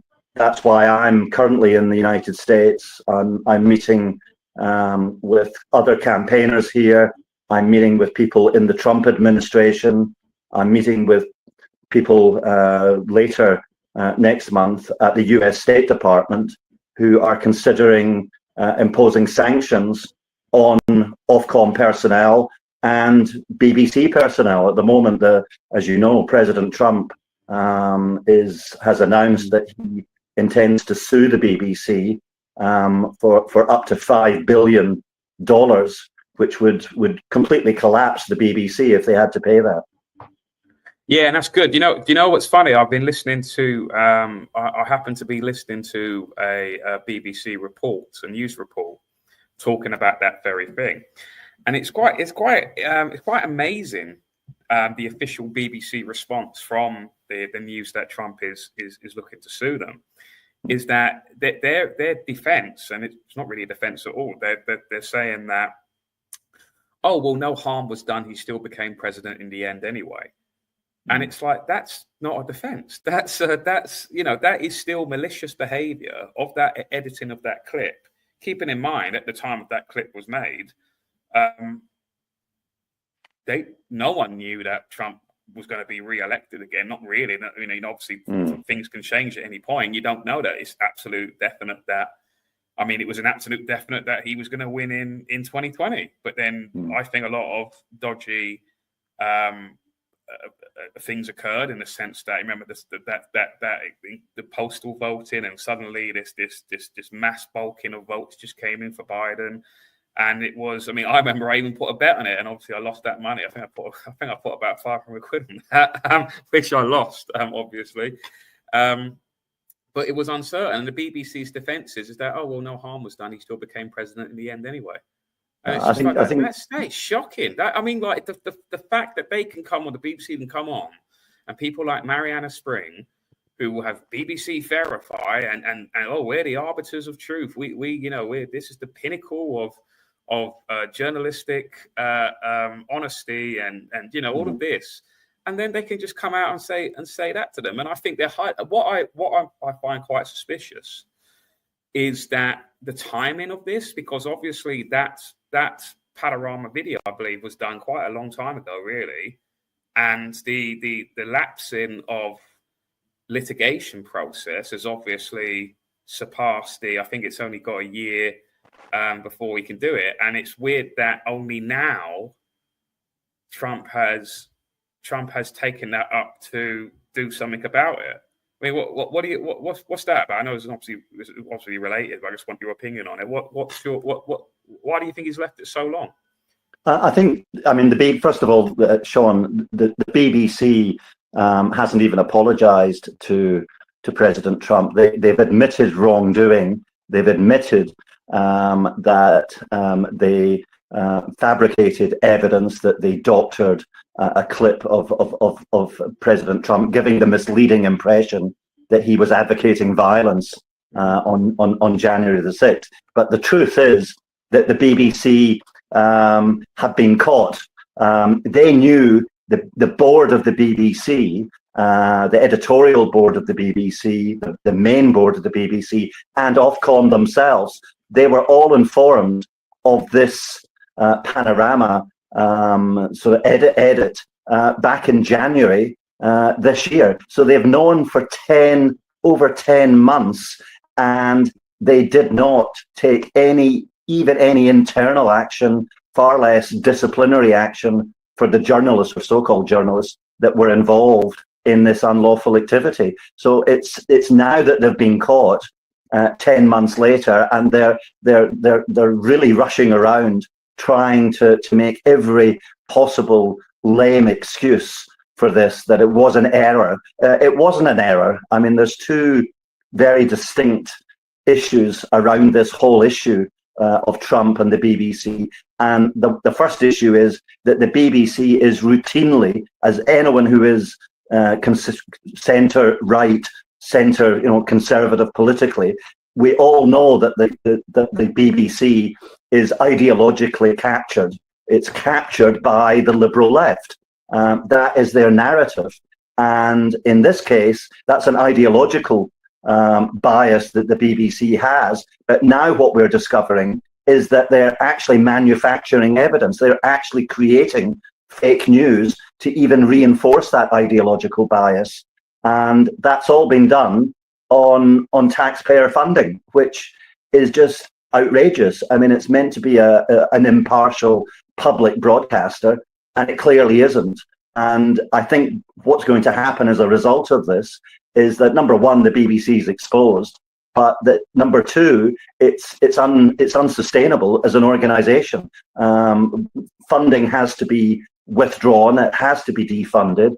It has to be broken up into profitable, if there are and there are profitable parts of the BBC operation, but it needs to be broken up and put back into the private sector, where I'm sure, for people that want to watch it, it will flourish. But it will then, occupy a space like any other broadcaster. It can have its own political bias, but it won't be funded by the taxpayer anymore.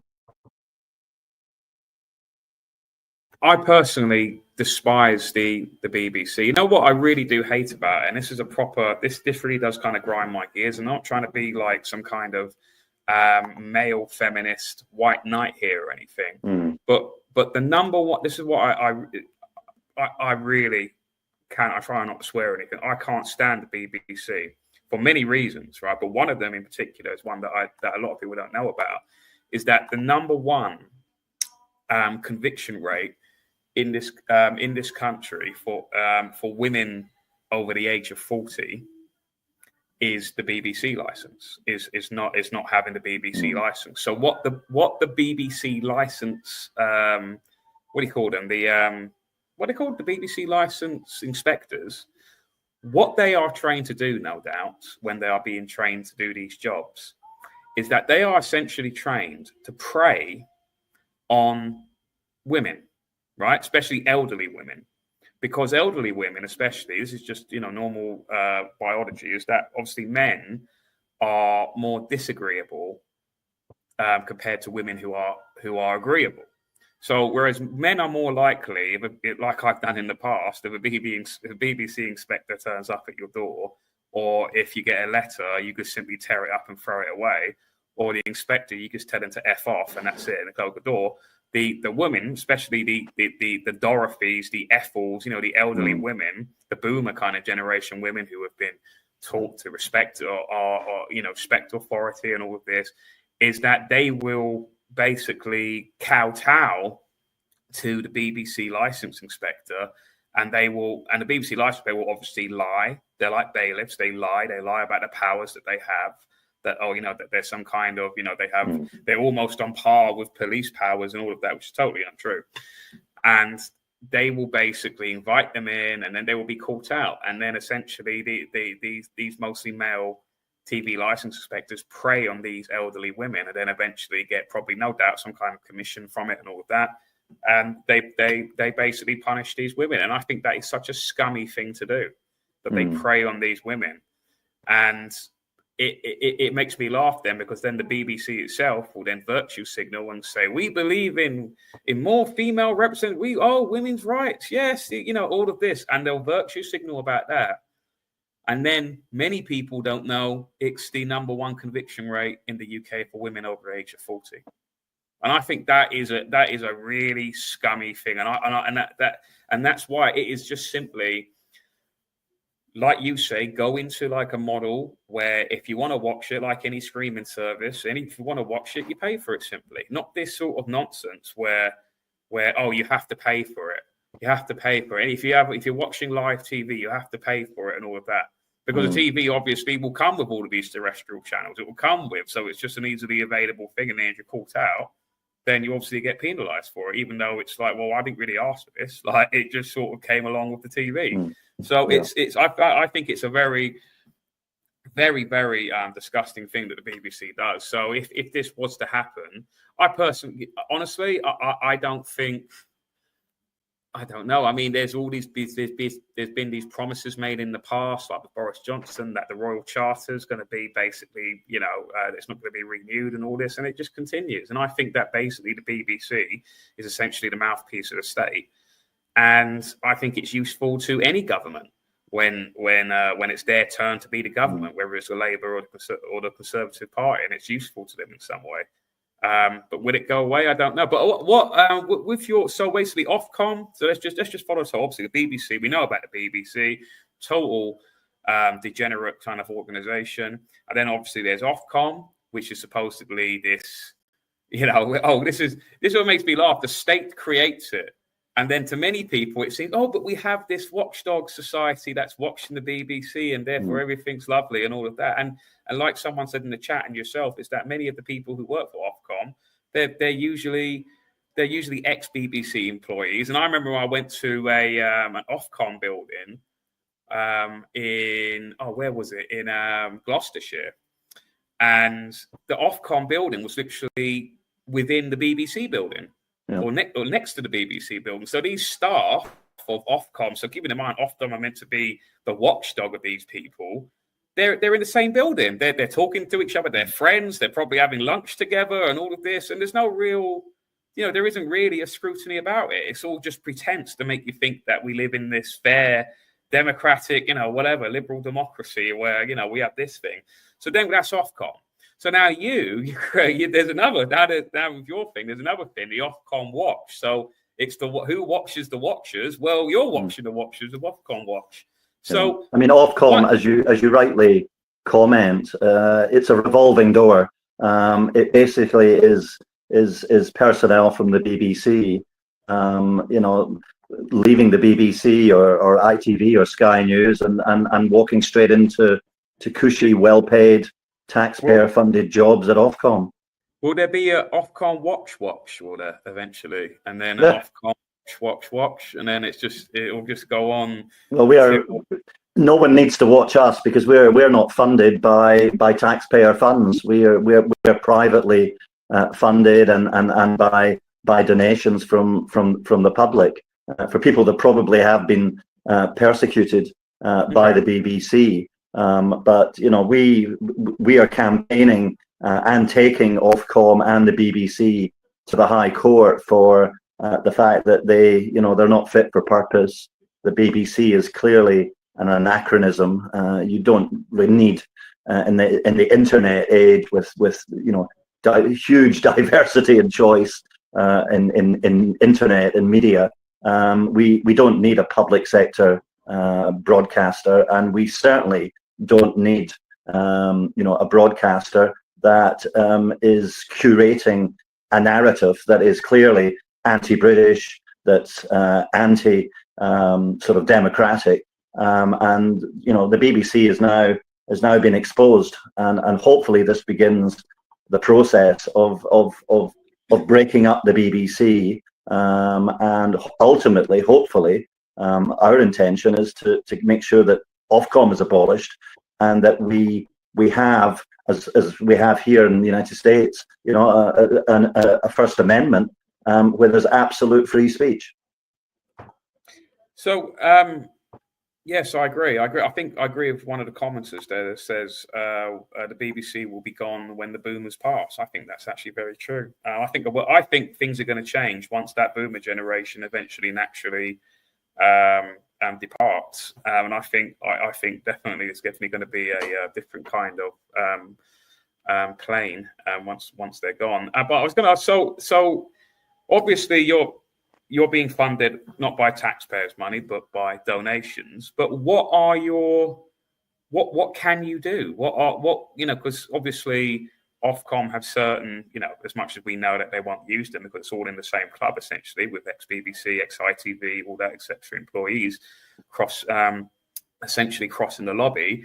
What can you do about it? What powers are Ofcom Watch going to have if it's not really an official body? What can you do? Well, we are a campaign, and our main focus at the moment is exposing the Online Safety Act. Ofcom, as well as the Labour government, are disguising the fact of their ability to censor content on the internet, to censor commentators, individuals, and members of the public using the Online Safety Act, using the guise of the protecting children, sexual sort of exploitation of children.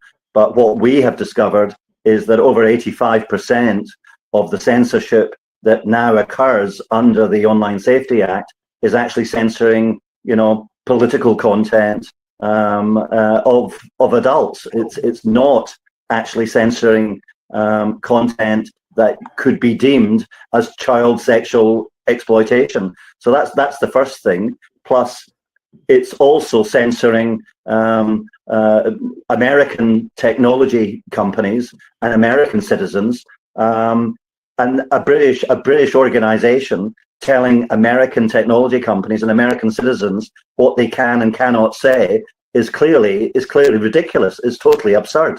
Ofcom are sending letters to American technology companies, threatening them with multi-million-pound fines and jail time if they don't adapt or change the content of their whatever their platform, internet platform is, and that's clearly against the First Amendment. It's clearly absurd, and the American administration are in the process, as I've seen a draft of new American legislation that's going to be introduced, which will actually impose fines on Ofcom if they are trying to threaten American technology companies.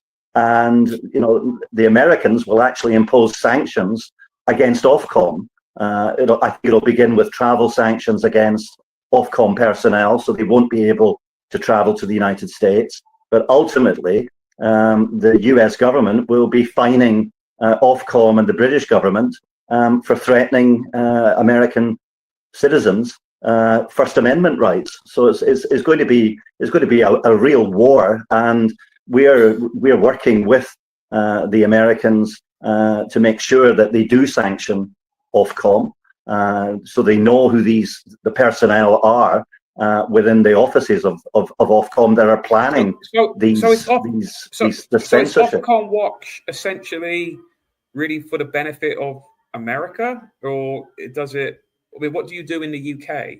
Oh no, we're a UK organisation. I'm just visiting the United States at the moment to work with the equivalent organisations of ours in the UK to sort of exchange information with them, give them a little bit more visibility of exactly what Ofcom is planning, who is doing it within the UK government, that are actually planning that censorship, and working with our American allies. I mean, Britain and the United States are allies, but under the Labour government, they are breaking that relationship, and they are absolutely restricting free speech, not just in the UK, but attempting to restrict free speech in the United States.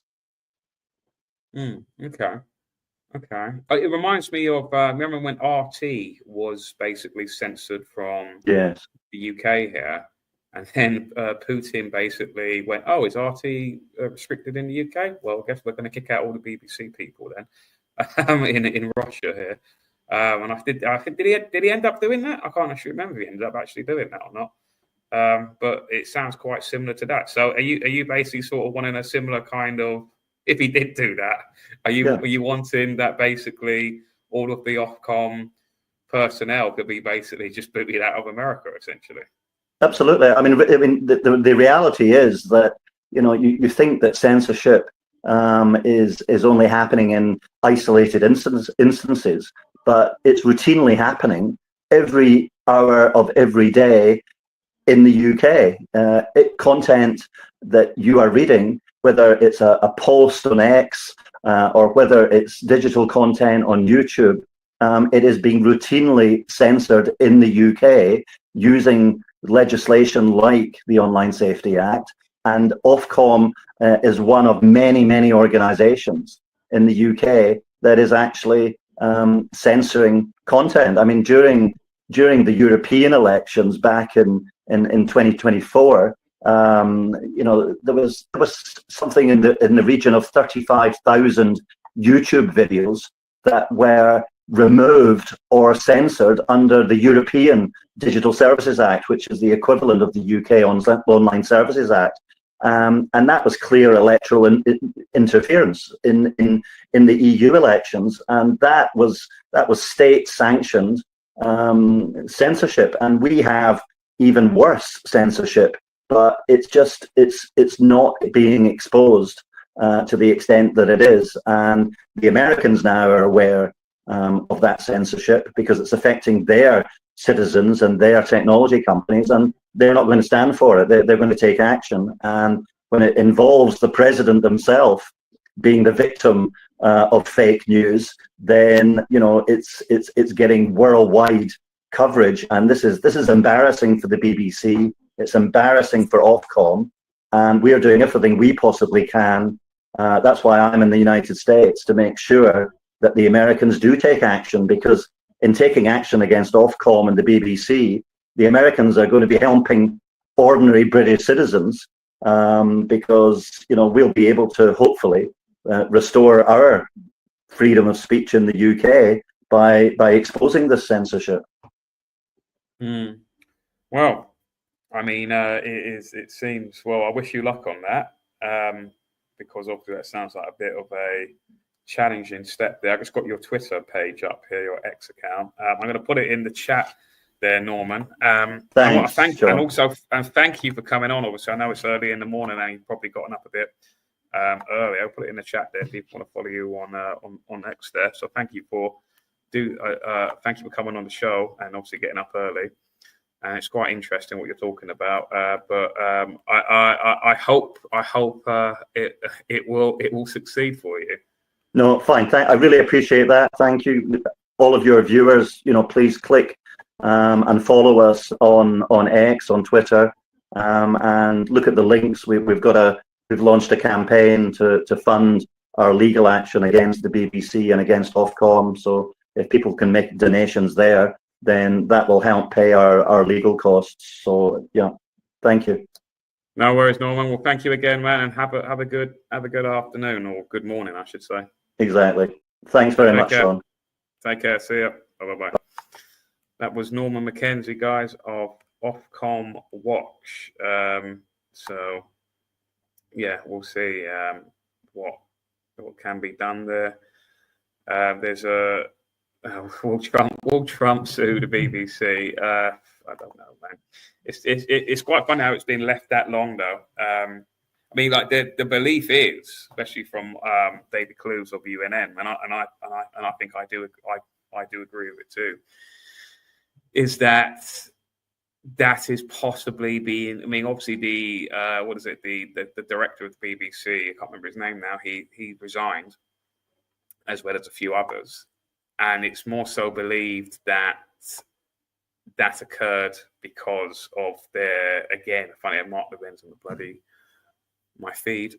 That's really happened because of their disloyal, or at least not loyal enough, commitment to the state of Israel, at least on their coverage, basically not becoming Israel TV and just becoming a propaganda machine. And they're using that Trump thing as a as a reason to punish him in a way. Like, they dug it up. Again, it's like blackmail, and they probably had that. They sat on that for a while, and they thought, right, this guy, he's not really on our side. He's not zogged up enough, basically.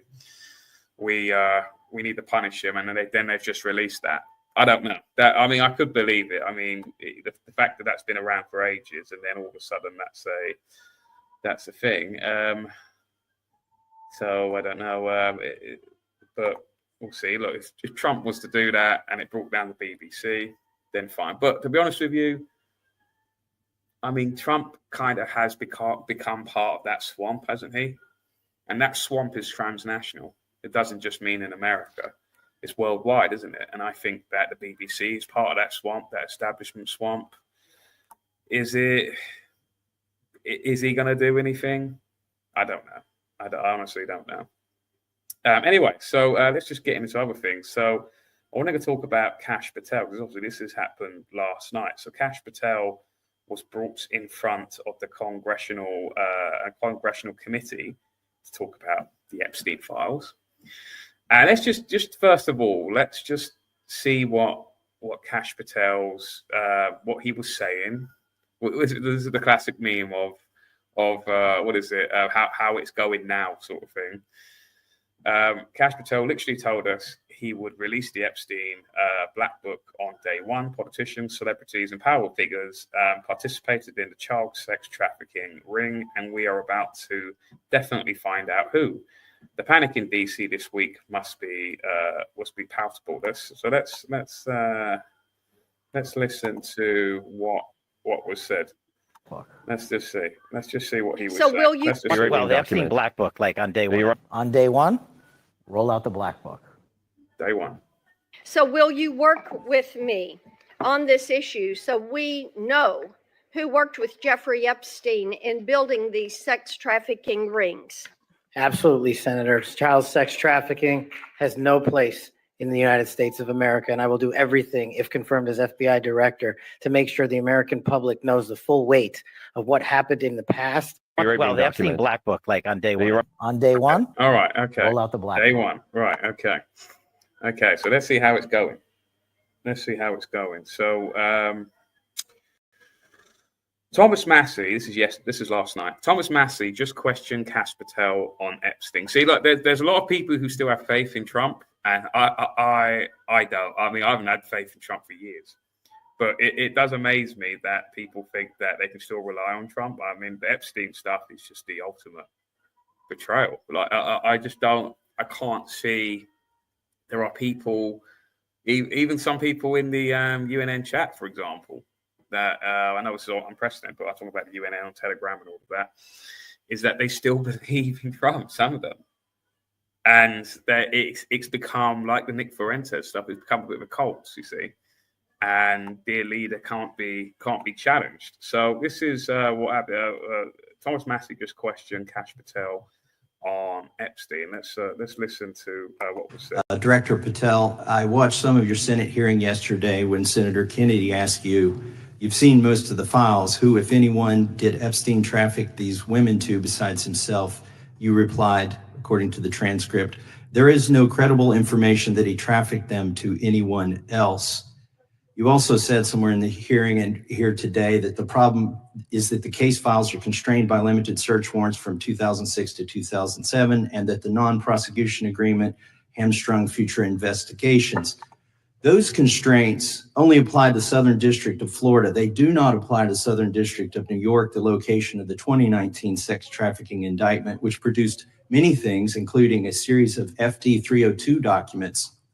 According to victims who cooperated with the FBI in that investigation, these documents in FBI possession, your possession, detail at least 20 men, including Mr. Jess Staley, CEO of Barclays Bank, who Jeffrey Epstein trafficked victims to, victims including minors such as Virginia Roberts Giuffre, may she rest in peace. That list also includes at least 19 other individuals, one Hollywood producer worth a few $100 million, one royal prince, one high-profile individual in the music industry, one very prominent banker, one high-profile government official, one high-profile former politician, one owner of a car company in Italy, one rock star, one magician, at least 6 billionaires, including a billionaire from Canada.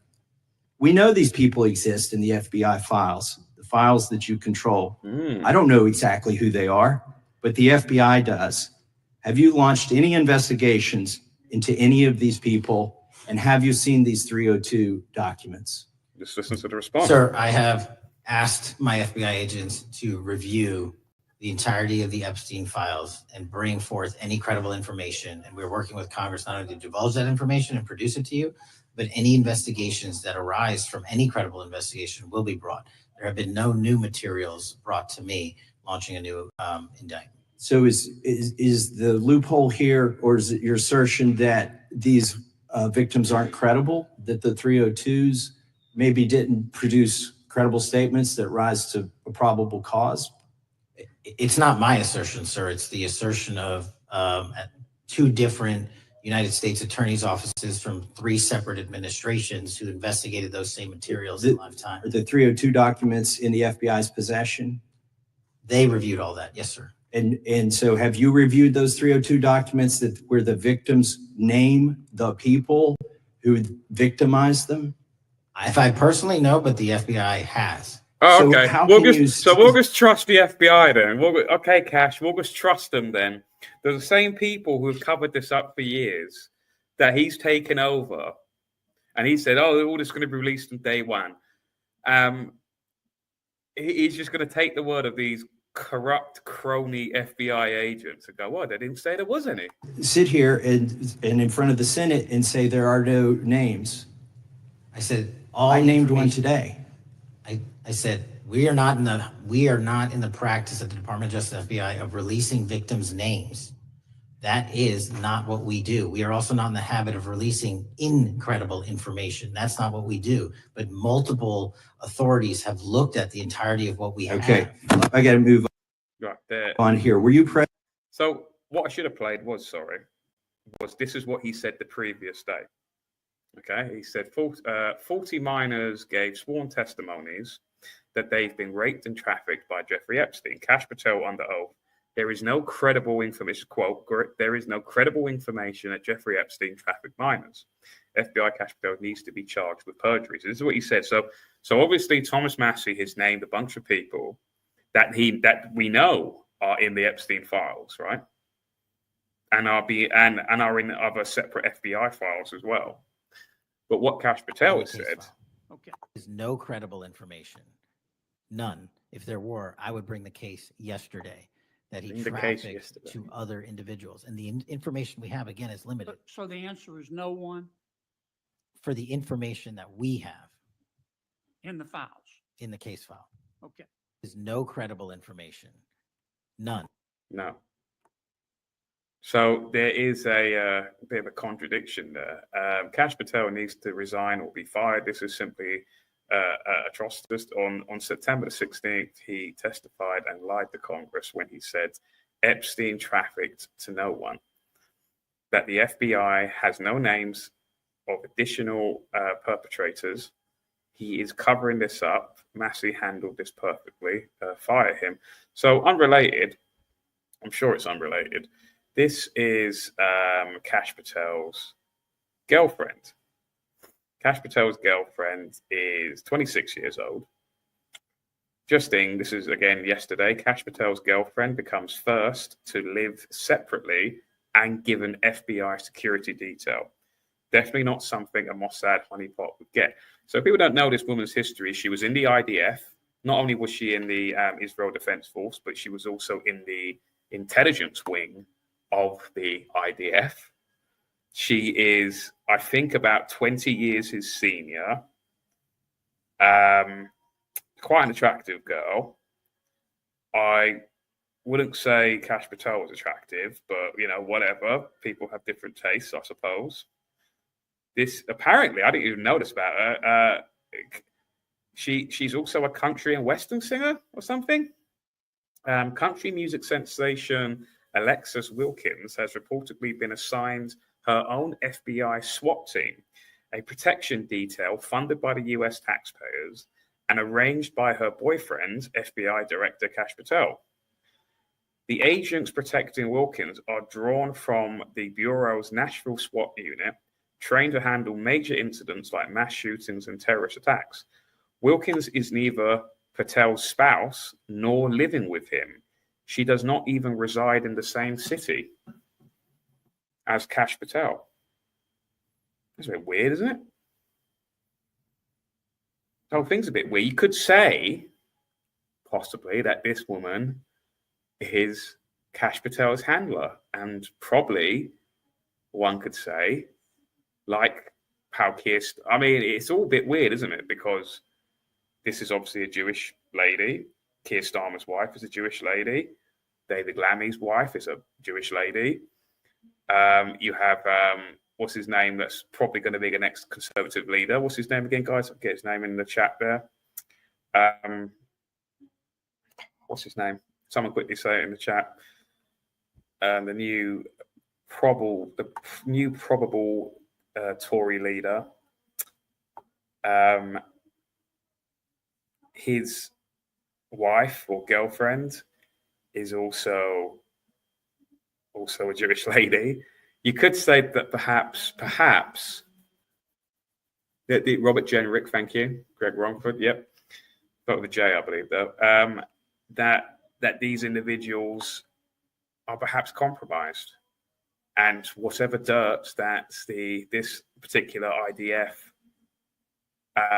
former IDF intelligence operative has on Patel, who has probably tricked him, obviously used her, like Poison Ivy, used her looks to basically get whatever. Or maybe he's just a total cuck. He does look like a bit of a cuck, actually. That he'll do anything for an attractive woman, but perhaps in the past he's not been too successful. I don't know. Let's listen to what I've not heard. Let's listen to her music. Let's see what, hopefully we won't get a strike.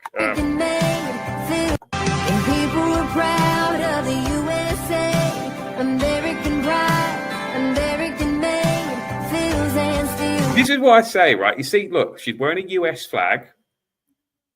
Do you notice that all of these people, right, who really do overbear themselves in what would be seen as a patriot person, the patriot stuff, where they always have to have a flag with them? Because in my opinion, they are overcompensating for something that they are not.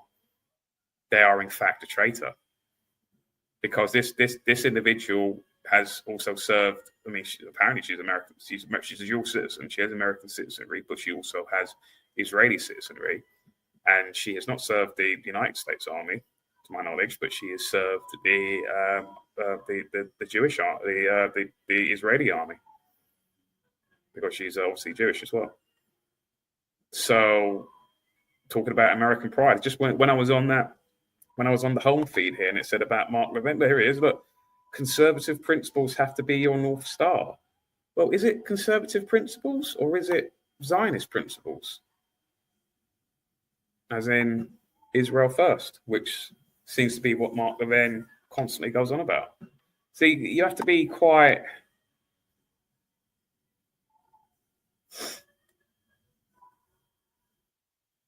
careful about who you're getting behind, because these people will lead you down a path where it's not the thing you think it is on the tin. A lot of these patriots, a lot of the patriot people, they're following people who do not have the interests of the host nation as their first priority.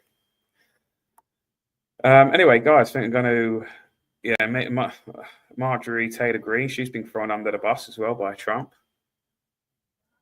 Which is funny, really, because this is how you know Trump is compromised by the Israel lobby. Because whereas you can say with Thomas Massey, where he's always kind of gone against the Republican Inc. wing, right, the neocon Republican wing, he's obviously more. He's a constitutionalist. He's more of an American patriot than any of these other people, more than Trump especially. Again, Trump wraps himself famously. You see Trump hugging an American flag and all of that when he went up on stage. Thomas Massey doesn't need to do that stuff. He's more of a patriot than any of these people combined, because the libertarian values, the constitutional values, are really the American first values.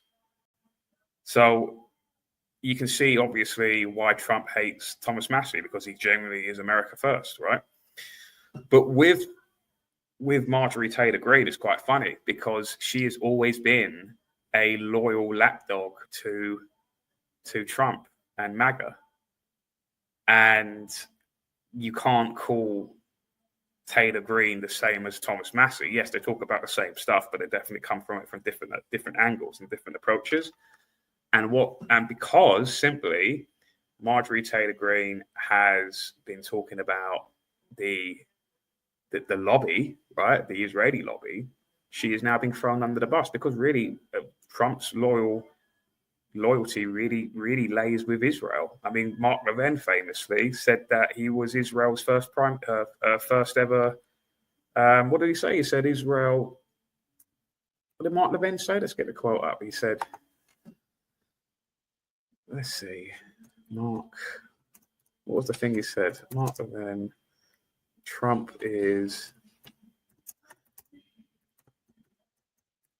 America's, is it first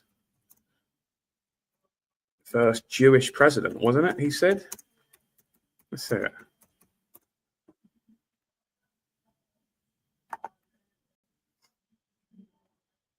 It was Mark Levin that said it, didn't he? Let's see.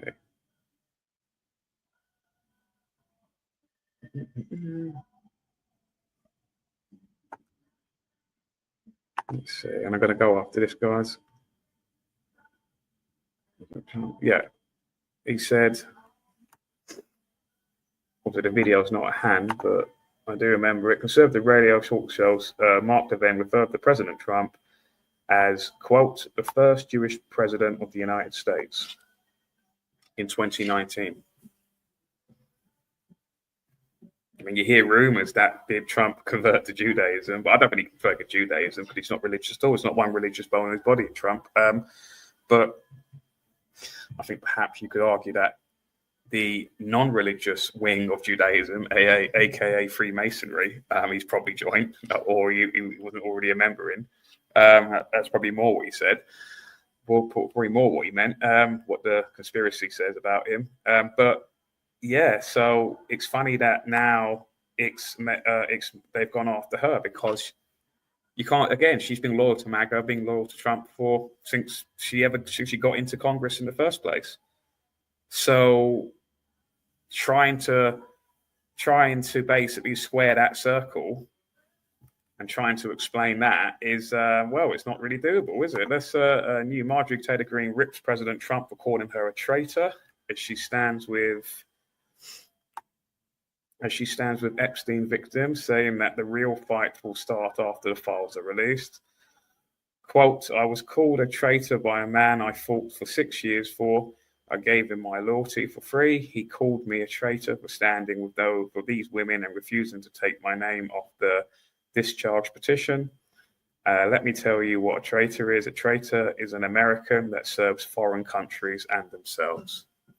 Absolutely. You can apply that to Tommy Robinson. You can apply that to all of those Tommy bottom feeding YouTube that have all been out to Israel recently, licking the wall and all of that. The Leo Curses, the Liam Tufts, all of those individuals. I was called a traitor by a man that I fought for 6 years for.